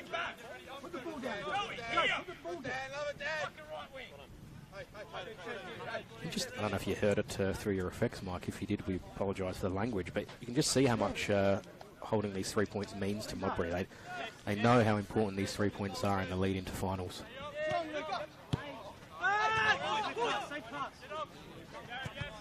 Yeah, it is actually quite interesting. I did do a little bit of research on the mathematical side because I don't, one thing coming else to do. But no, I did. I actually worked this morning at Salsa's Cafe on one of your favourite places, Travis, there for Jason this morning. So I was there working, but when I finished that, I actually... I'm an ambassador there. You are. You're pictured. Yeah. There was a couple of you there at one point there was 3 of you there. So if you don't know where that is, get down there. Salsa's Cafe on Findon Road. You'll see Travis Dodd in the corner in his Adelaide United kit from his glory days. But yeah, I've did some mathematical stuff today, and if Adelaide City were somehow to pull this out the fire, they would actually go to 29 points and equal third, which is huge considering where they were. That's unreal considering the start, isn't it? And in saying that, if the result was to go the way that it is at the moment, they would actually still only be 6 points off of the top two sitting in fifth if they were to lose this, because they can't drop any further is what I'm trying to say. They will stay in fifth position, but they can go as high as third tonight. But it's not looking likely at the moment because Modbury Jets are in control of this game. Squeeze him, Dan, squeeze him. And they've got to throw in deep in there, attacking third here. McCabe to Wilson. But the only thing sort of in favour of the teams above Adelaide City is that Adelaide Comets have a plus 18 goal difference, which is, I think, actually the best in the league, given they sit in third. So there's a lot to play for in the next 4 weeks. McCabe does well to bring that down. And he finds Scamitzi, his strike partner, gets it back to McCabe. Nearly finds Machida sitting on the edge of the box where he found himself in the first half and found the top corner to give Modbury the lead early in this game. Ichikawa, been impressive. Continues to do so. Spoke to Dion Kirk at half-time and he said this is Ichikawa obviously lights things up at training, which they see, and he said that this is the worst we'll see him, and I thought he's been very good. So that just speaks pretty highly of what he can do then. Absolutely. And you do expect it'll take a little bit of time for him to adjust, getting to know players and... I reckon Nintendo's bought one there. Well, I think sometimes it's the louder you scream. Yeah, I was going to say it's the scream. It's the scream. You know that. Shane, you used to give all decisions, wasn't it? You just used to hear the noise. You'd fall for that all the time. No, I don't fall for that, mate. I know we've obviously talking about Ichikawa, he's been very good tonight, but probably shows how good he really was when he was at Marconi. I've heard when he was at Marconi they actually wanted to sign him and pay him to stay so they could sign him next year. Wow. But he just wanted to play, so that's why he's ended up here.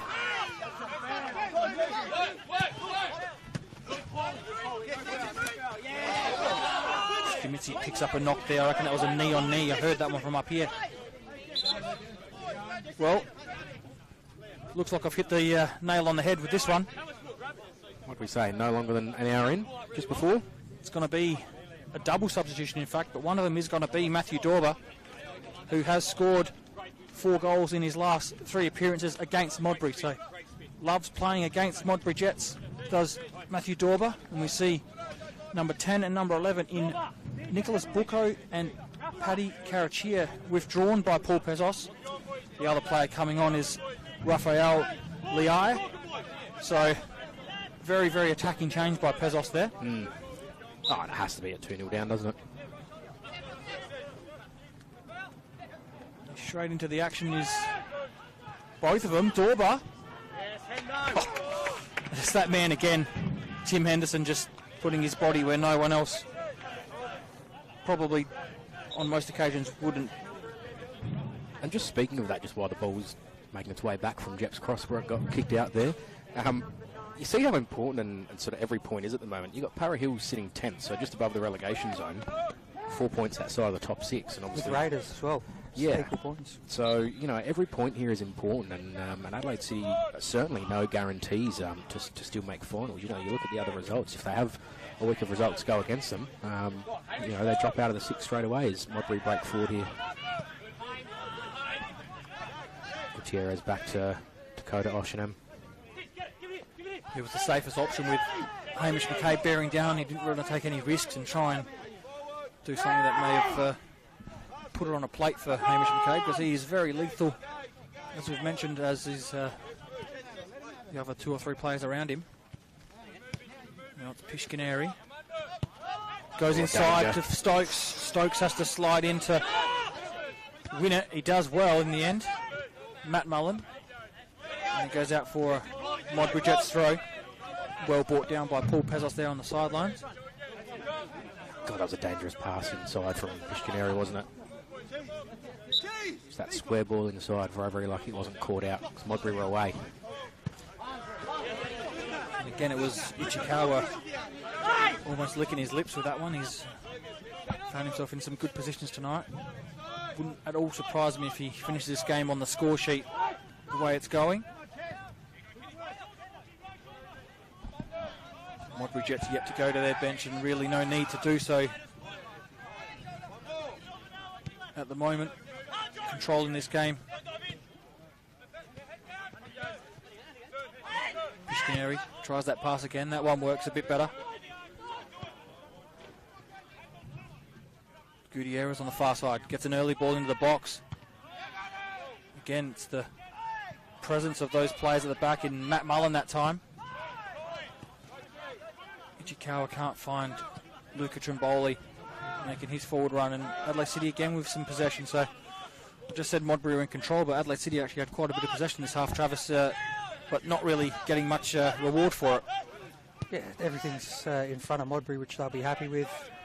They've tried to go direct over the top most of the night and just really struggled to get in behind. Got Wilson, Mullen and Henderson just been cleaning everything up.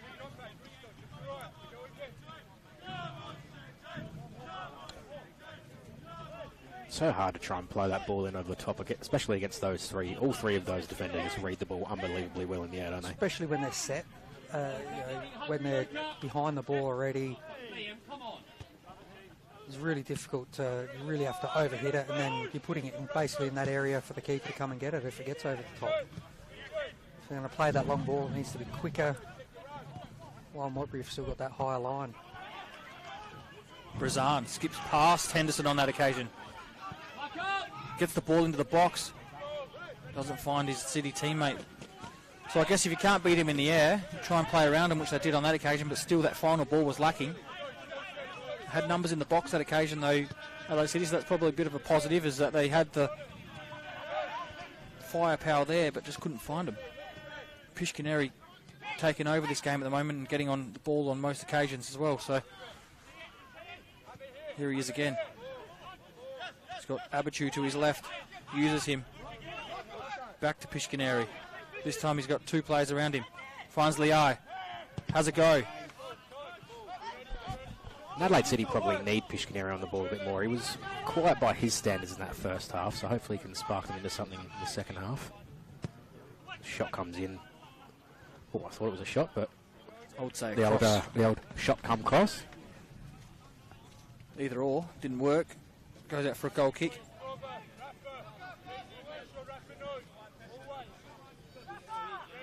It's always going to be important for Modbury, that first 10 to 15 minutes of the second half, just to weather the storm, because you certainly expect Adelaide City to come out strong.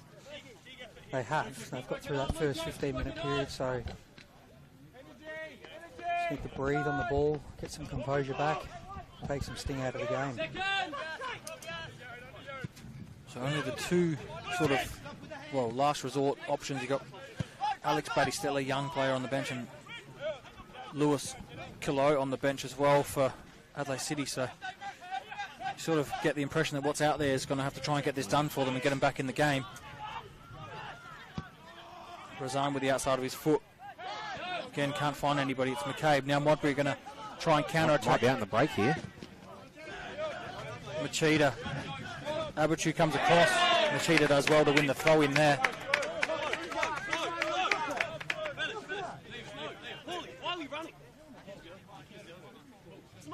Paul Wilson sprinting over to take that throw in, and Morris Vitali nearly slapped him, telling him to slow down. I wouldn't put it past him to do so either.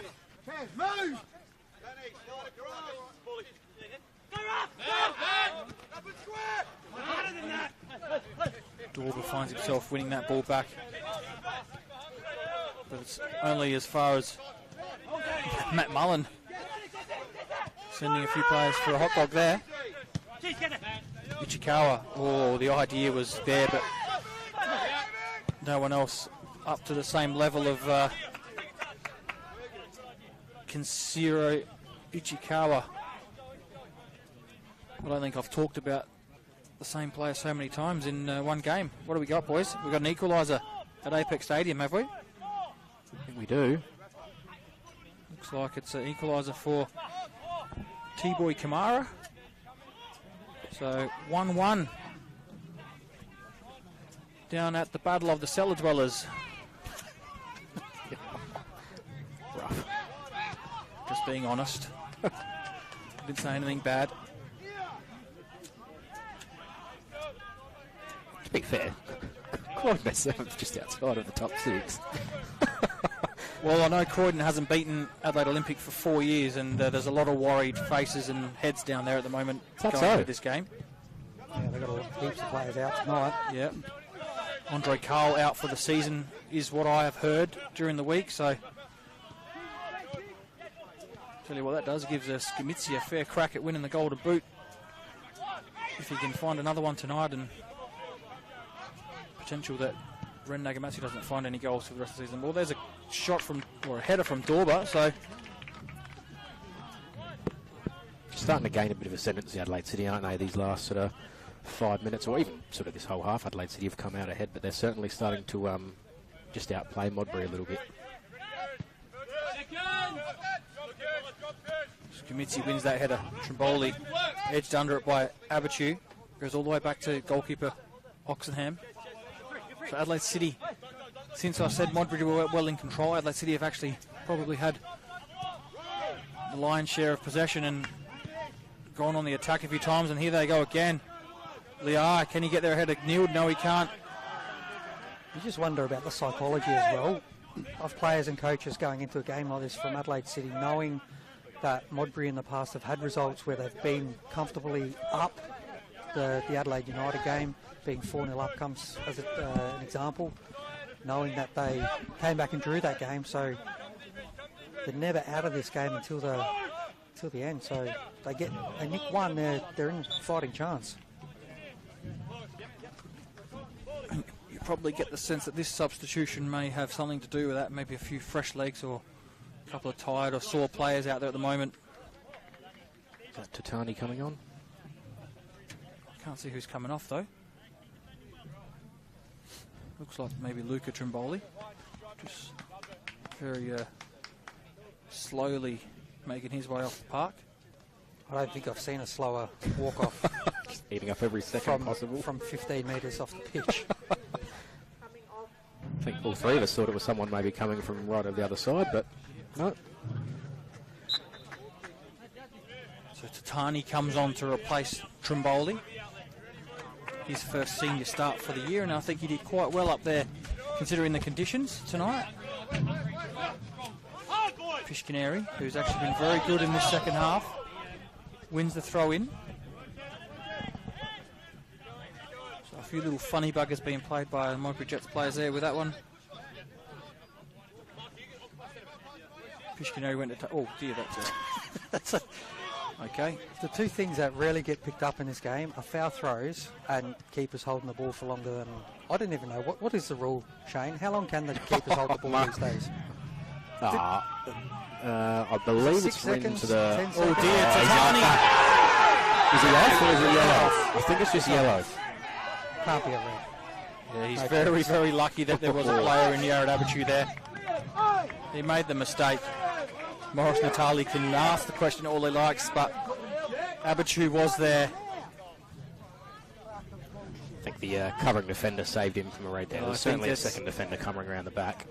I reckon there's about 10 to 15 yards between that being yellow and red, and he's lucky Yared was on his way across, because they do normally find themselves quite far apart because in possession of ball. So luckily Yared sort of made his way across, and to be fair, by the time Eric actually looked to see, there was actually another player there as well, so he sort of probably gave him the benefit of the doubt.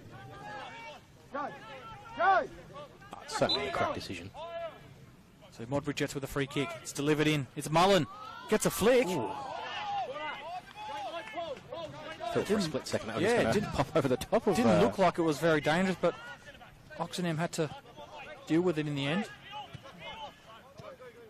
Adelaide City on possession again. So Travis, put your coach's hat on. What are you doing if you're Pezos or trying to get back in the game as a coach? Is there much you can do, or are you just more up to the players on the park? No, look, I think they're certainly on top at the moment. It's just finding that crucial first goal in the next 5 or so minutes to keep the momentum going. keep the boys up and about. Like you said before, they've basically emptied the bench in terms of trying to influence the game. See, I think it's Scamitzi that's gone down now. He looked like he was grabbing his hamstring before. I saw him grabbing his, he's grabbing his hammy. Is it his hammy? It looks like his... Yeah, I think so, that right hamstring. I think the last couple of minutes, even that knee on knee that he had right in front of us here, then he held the hamstring, so probably a bit of a... He's holding the driver. That definitely holding the leg. Let's put it that way. That looks like it'll be so some Shaxi that'll come on for him. Well, that'll be an interesting shuffle then, because they're not a like-for-like swap there. So Shaxi will have to go into the middle of the park. Maybe Machida out wide on the right. So Eric Sestili's actually restarted play because Skamitzi's found himself not in the field of play, which in fairness is the right thing to do because he's not stopping the game for it. But Adelaide City go forward. So you'd assume that Shaxi will be on at the next break in play. Oh, that looked like a hand. Yep, it was a hand. Is it in the box? Linesman on the far side is... Because the linesman hasn't come running into the 18-yard box like he would. Okay, yeah. So normally when it's a penalty, he'll come running in towards a penalty box, so I reckon it's just outside. They're going to have a chat about it. The linesman on the far side is our He very own flagged for it. Jaden Betterman on the far side there. So yeah, there's no doubt in his mind that it was definitely a handball. It's just the location. Dakota Oxenham's gone over to have a chat. I don't understand. What are you doing? What is the point Has he given a pen, has he?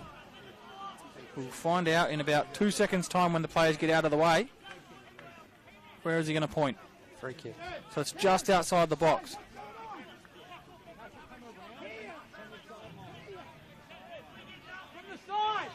So Skamitzi's unaware of the rules, and you've got to come on back he's trying on to the come side. back on from behind the goal. Just wants to stand behind the goal. And Morris Natali was about to run down there and drag him round. Well, in fairness, not in fairness, but Morris Natali was probably more upset that he actually went off the pitch in the first place and play kept going, and now they find himself with this situation of almost conceding a penalty. So Shaxi was... Well, he still is stripped and ready to go, but no change yet. And Adelaide City find themselves with a free kick, literally on the edge of the penalty area. It's Adam Pishkineri over the ball.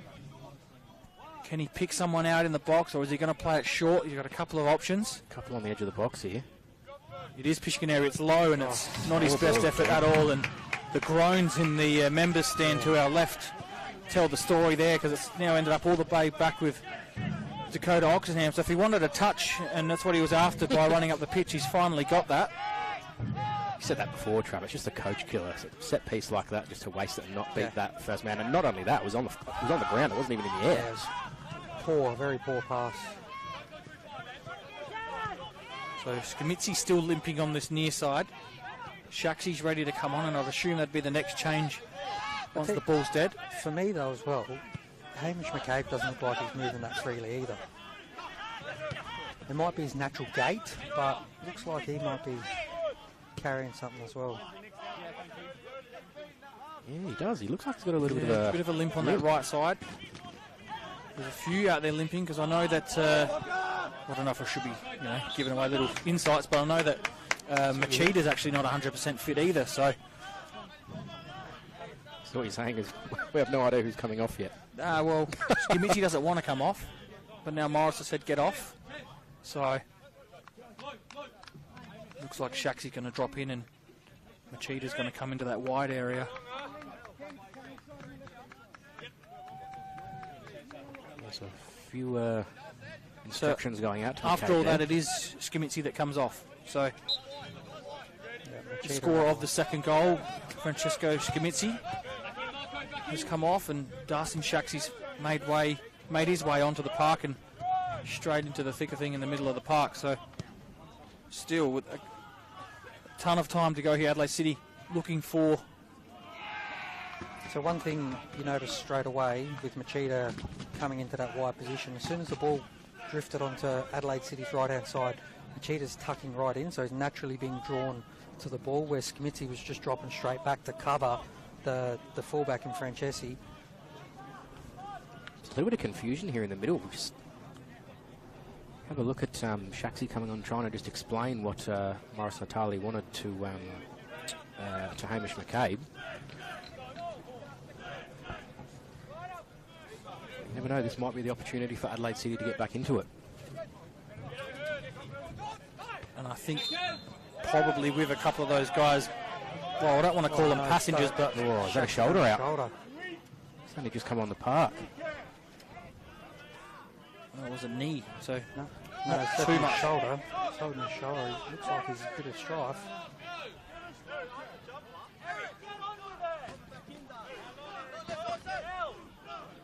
I reckon that shoulder might have been dislocated. I just heard someone say just pop it back in, Darcy, and the players certainly didn't want the trainer coming on, so he had to come off. The way he was holding it, it certainly looked like that shoulder was out, wasn't it? Yeah. I would have been in hospital if that was me. He's still holding it, so it's not ideal that you've just come on the park to pick up a knock like that. Bit of a stinger. So Mullen will restart play with the free kick. Tries to find Machida, and Machida, well, in fairness, done good enough to try and win the ball, but then he didn't do well enough to keep it in. Ichikawa nearly picks that one off and got them into a forward position. Oh, Mullins turned it over now. Wilson, so... Thought Block was going to put his legs through that. If that was the first half, Wilson would have put him over the fence. Now it's McCabe. Machida. Still in possession is Machida. He doesn't find McCabe, but he gets the ball back. Comes all the way back now to Paul Wilson. Modbury just happy to keep possession and a bit of ball retention across the back 3 or 4 here. So Shaxi now. Oh. Yeah. Unlucky there, Adelaide City. They pressed well and put the pressure on. So Pishkineri. And again.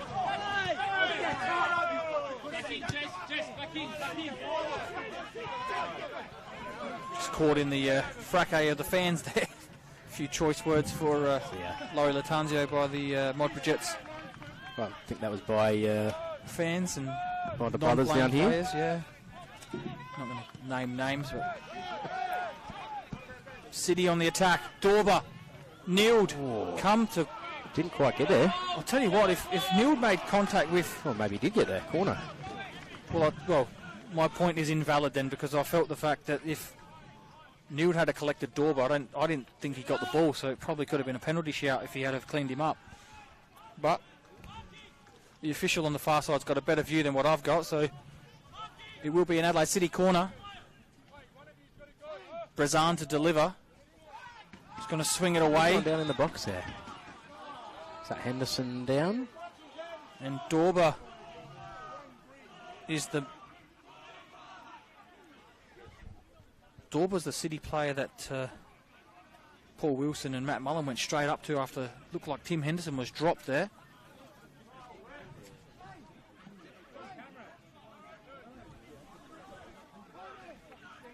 So Dorber walks. Oh, looked like he stomped on his foot there.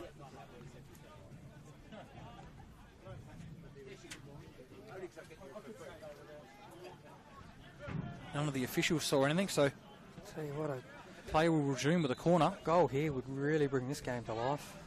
So 13 minutes to play. An Adelaide City goal would make it interesting. Pishkineri. Oh, is that a handball? No. Shoulder, says the referee. So Stilly says that's hit his shoulder. So a brave decision there. No way. Surely that's... We get the benefit of the replay. Let's have a look. I think Adelaide City can... That's hit his hand, doesn't it? Surely. Look. He's got his arm out. So yes. I don't mind making a call and saying that probably should have been a penalty. Shaxi goes in solidly there, but Abichu wins the ball. Pishkineri been impressive this second half, trying to get Adelaide City into this game. They win a free kick. Modbury's under a bit of pressure here. Yeah, that...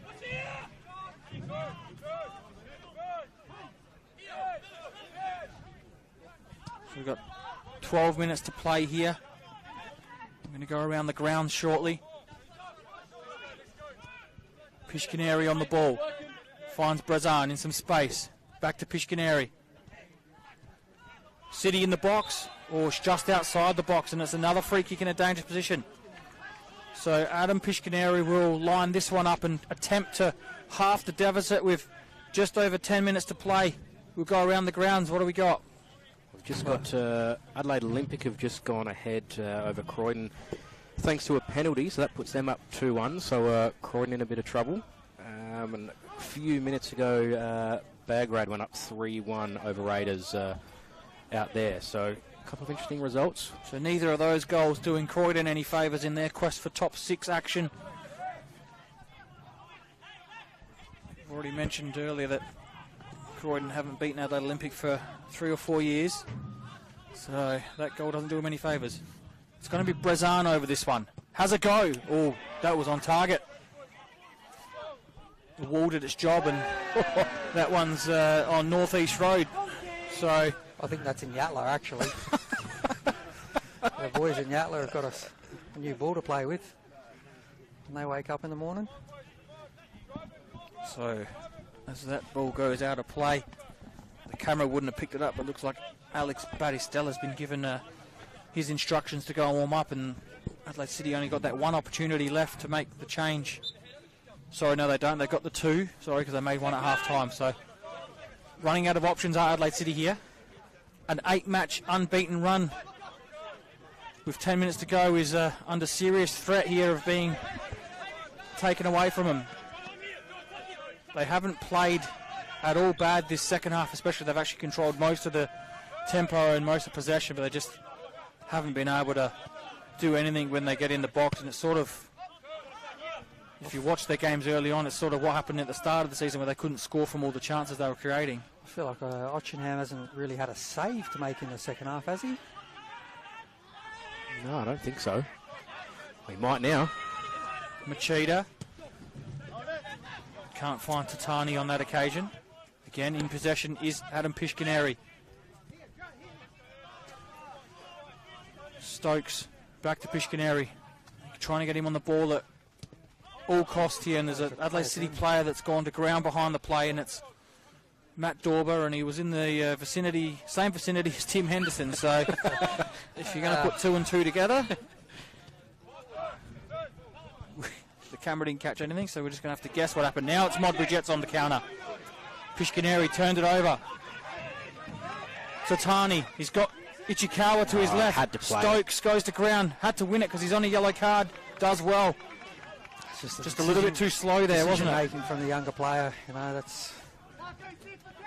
Had Francesca on the right as well. It's like he just indecisive, wasn't sure which way to go, and then held on to it too long. I reckon he was also caught in the two minds there. He sort of tried to slow it down so Ichikawa could make the run, and then by the time that happened, it had all disintegrated in front of him by the time he went to make the decision. Fergus Lynch now clips one to the back post. Dorber's there. So is Matt Mullen. And again, it's a final delivery into the box, isn't it? The Twin Towers at the back have been pretty good for Modbury tonight, haven't they? Oh, absolutely. Here is Pishkaneri again. Makes his way into the box. Tries to clip one in and wins a corner. So Adam Pishkaneri giving his absolute all here to try and get Adelaide City back into this game. Still plenty of time.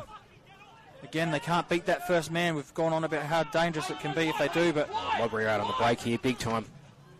Oh, and that deflection there is going to go out for a throw into Modbury, and Fergus Lynch couldn't keep it in, so bit of relief here for Modbury Jets, and we're going to see Adelaide City go to the bench again. It's going to be Alex Batistella coming on to replace Daniel Brezan. So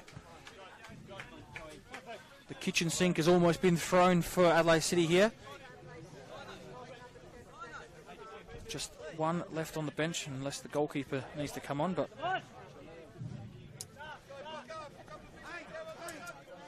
not without chances though, boys. Adelaide City, they definitely, I think they've been worth at least one goal this half. They haven't been able to find that yet. Yeah, I was thinking that just before. I think they certainly deserve a goal.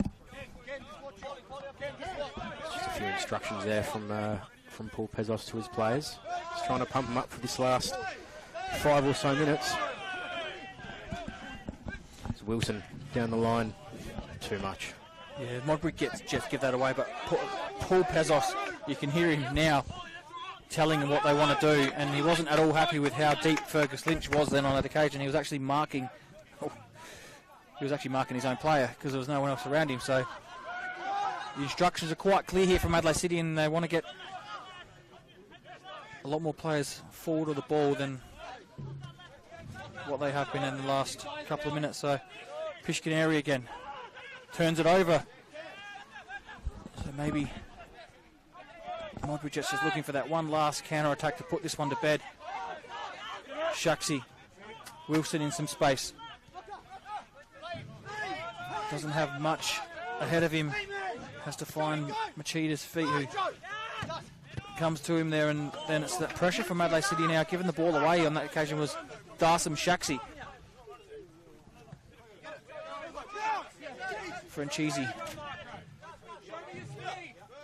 takes the throw in. That's a much better throw in. We got there eventually after 84 minutes. We got a decent throw in tonight. Oxenham, who's been a spectator for most of this, or if not all of this second half. I think he hasn't had to, like you said, Travis, I don't think he's had a save to make. He's been called into action with his feet a few times to distribute the ball, but that's about it. Ryan Neild being the busier of the two keepers. Looks like this one's just going to go long as well. So, he puts the ball down and invites the pressure. Dorber. Can he find another goal against Modbury Jets? He's managed to do so in his past 3 games. Wins a throw in? No, he doesn't. Detroyer on the far side wins a throw in for Modbury Jets. So just itching ever so close to that victory that will send them to the top for now. Oh yeah, Metro Stars still 0 with Para Hills, so I'm not sure. We don't have the Metro Stars Para Hills game on in front of us, but Para Hills doing well to hold on, and as we said before, with the ladder how it is, could very well be a crucial point for them. Oh, huge point for them. I know we've been talking the last couple of weeks, Shane, how well, personally, we thought Metro Stars, if they would win tonight, and they would almost, look to wrap up top position with a couple of games to go, but not to be. A couple of minutes to go here. We got Adelaide City in possession of the ball. The instruction is to get it into the box. They come back out again. Pishkineri. Stokes, maybe he'll just clip one into the back post. He does. But again, it's Paul Wilson winning the header. That one's cleared all the way down to Dakota Oxenham. So if we just look ahead of the next 4 games after tonight, Adelaide City, they play Adelaide United next week in Mount Barker.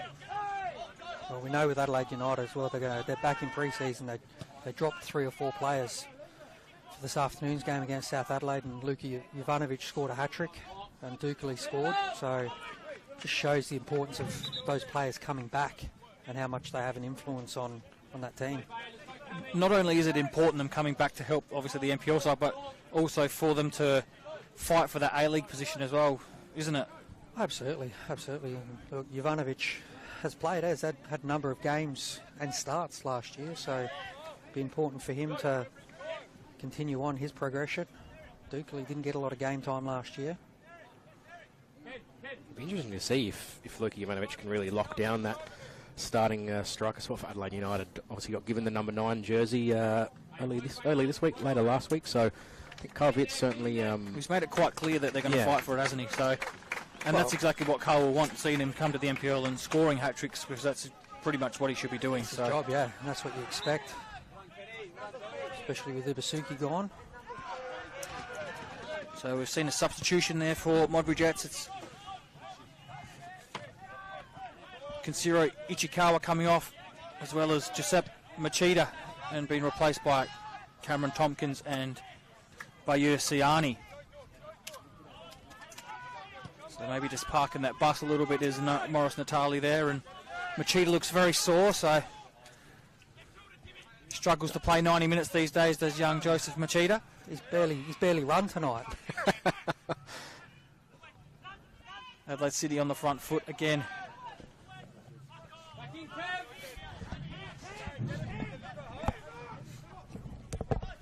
So just back to the next few weeks, it's actually quite interesting because Adelaide City have United next week away, as we mentioned, then they got Croydon here, Metro away, and Adelaide Olympic to finish the season. So their run's actually, in fairness, is probably the easier of the top 4 or 5 teams, because Modbury Jets have to play Comets and they have to play Campbelltown in the next 4 weeks, as well as Beargrad and Raiders, who are vying for that top 6 spot, so they're going to want to keep winning. Metro Stars, well, given their little hiccup tonight, if they can't find a goal in the next couple of minutes, they play Para Hills tonight, which is 0-0 at the moment. Olympic next week, then they got Panthers. They got to play Adelaide City and Comets in the last 2 weeks, but like I was saying before, we actually thought they were going to win tonight and win the next couple of games quite easily, and then those last 2 games were sort of irrelevant for them. But as we've seen, just shows you anything can happen in this competition. That I can't remember a season other than, I think there was a season a couple of years ago that was a really close season, but other than that, I can't remember a season where top and bottom has been so tight.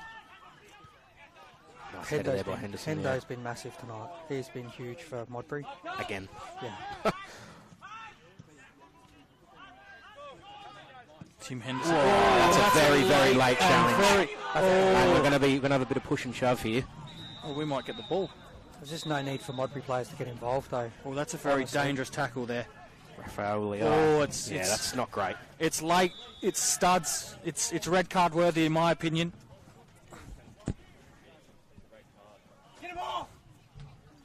So the Solomon Islands International trying to make his mark here in South Australia, and that's not the way to do it.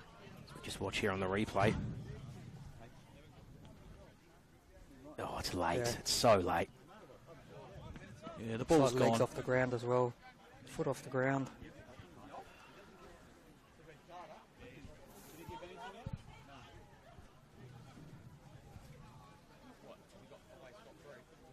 Just trying to work out who he actually tackled there. Who's down on the ground? Yeah, I Looks can't like he's in a bit of see. pain. I think it's actually one of the young fellas that's just come on the park as well. Yeah, it is. It's Baya Siani, I'm pretty sure, number 14, that's just come on, and it's only a yellow card. And a yellow card for Shaxi as well. Shaxi receives a yellow for coming in to stick up for his teammate, but in my opinion, that should have been a red card for... I think it's Jesse Francesca down, is it? So the captain, Jesse Francesca, is the player down, still in some pain, and... I'm happy to put my head on the chopping block here and say that probably should have been a red card given the circumstances of the game. Well, if he did, we wouldn't be complaining about it. Well, given that, given the player's still down and quite clearly in some distress, I'd be more than happy to see that given as a red card, along with probably the 30 or 40 people here from Modbury Jets that nearly jumped the fence and ran onto the pitch after that. Oh, we're going to have a decent stoppage. We're already, 2.5 minutes into stoppage time. And that tackle happened in the just in the 90th, as we ticked over the 90th, so already been down for a minute and a half, nearly 2 minutes. So there's probably at least another 3, maybe 4 to go. And Dakota Oxenham's coming down to offer some advice again, Travis. Yeah, maybe he's just going to give some treatment to Francesca as well, just... as he stands up. But now, this is me personally, but that's twice he's done that now to come speak to the referee when he shouldn't need to. Just not required. He's got the armband on. I get that, but... could have done it a couple of minutes ago.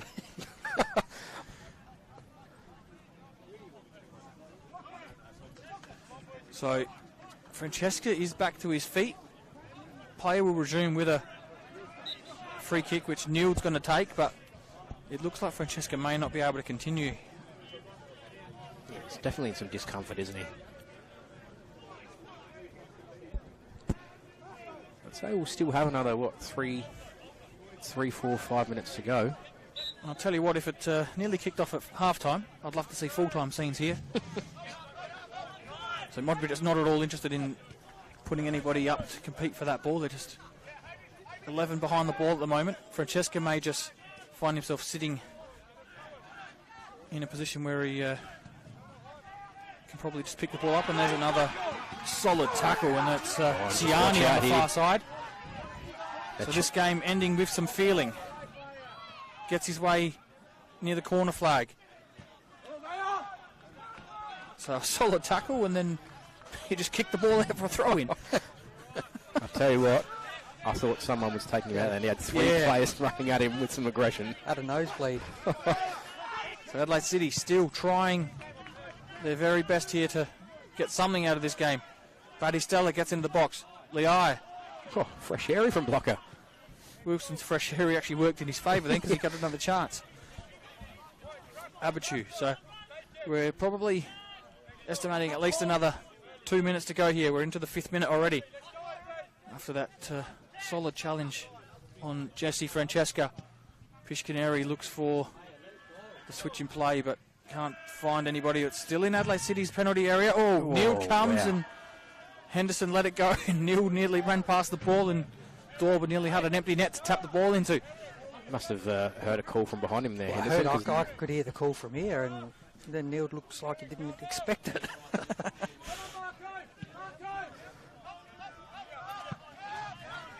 We just clear it long.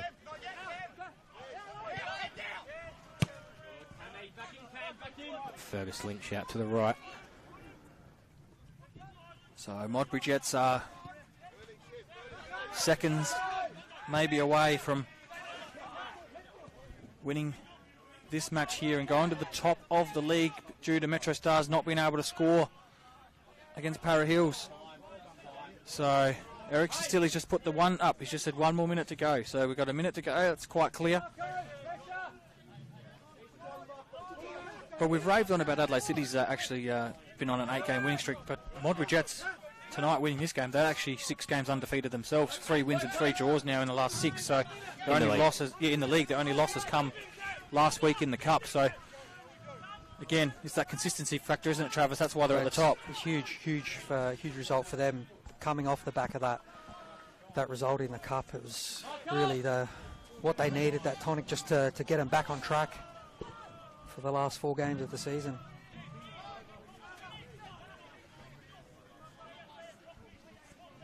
Morris Natali's got his stopwatch out, showing assistant referee Liam Miller how long it's been played, just making sure. I think he'll be all over after this one. Eric Sestilli makes his way to the middle of the park, and he does end the game here at Adelaide City Park. So full time here, boys. Modbury Jets, as we just mentioned, 6 games now in the league, unbeaten, 3 wins and 3 draws, and they go to the top. So Metro Stars still unable to find a goal against Para Hills, which means Modbury Jets are live, and well, in the live play, they are top of the league, Travis. So absolutely, and look, first half Modbury came out and were great in that first 45 minutes. Second half, they just battened down the hatches. Adelaide City just unable to break them down. Karachi, I think, with the best chance of the half, hitting the post, but just not able to really break through. And a lot of direct play there was tonight, and Matt Mullen, Wilson, Henderson, who I said was huge. I thought he was probably one of their best tonight. Henderson with Ishikawa, and look, on the balance of play, I think Modbury deserved the 3 points. So Adelaide City's 8-game unbeaten run comes to an end at the hands of the Modbury Jets, who have been very impressive, not only this season, but obviously last season they made the grand final. So Morris Natali doing great things with Modbury Jets. The goal scorers tonight, Giuseppe Machida in the 20th minute scored an absolute cracker, wasn't it? Just took his chance. Oh, you may as well give him the Carl's Jr. burger right now. I don't think anyone's beating that this weekend. Well, there hasn't been too many other goals scored. I haven't seen any of the...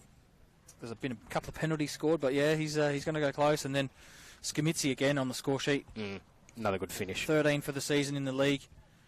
15 or 16 overall included in the cup. So he's had a good season, another good game. He did come off injured tonight, and obviously you can see a few of them walking wounded, Modbury Jets, but they've got the depth, haven't they, Travis, as you've mentioned earlier? They've got the depth just to keep going and grinding out results. Well, they have. I mean, you look at like the last couple of players that they brought on, Siani, Cam Tompkins and Tatani.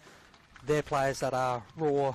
You know, some of the decision making there, you know, that's when the squad gets tested, when you're getting really deep like that. But you know, if they can keep the senior players, that core 12, 13, 14 players fit and going for the rest of the season, then you know, they'll be a really good shot at top spot and going into the finals, being a force, and hopefully for Modbury's sake, bringing a trophy home after making all these finals.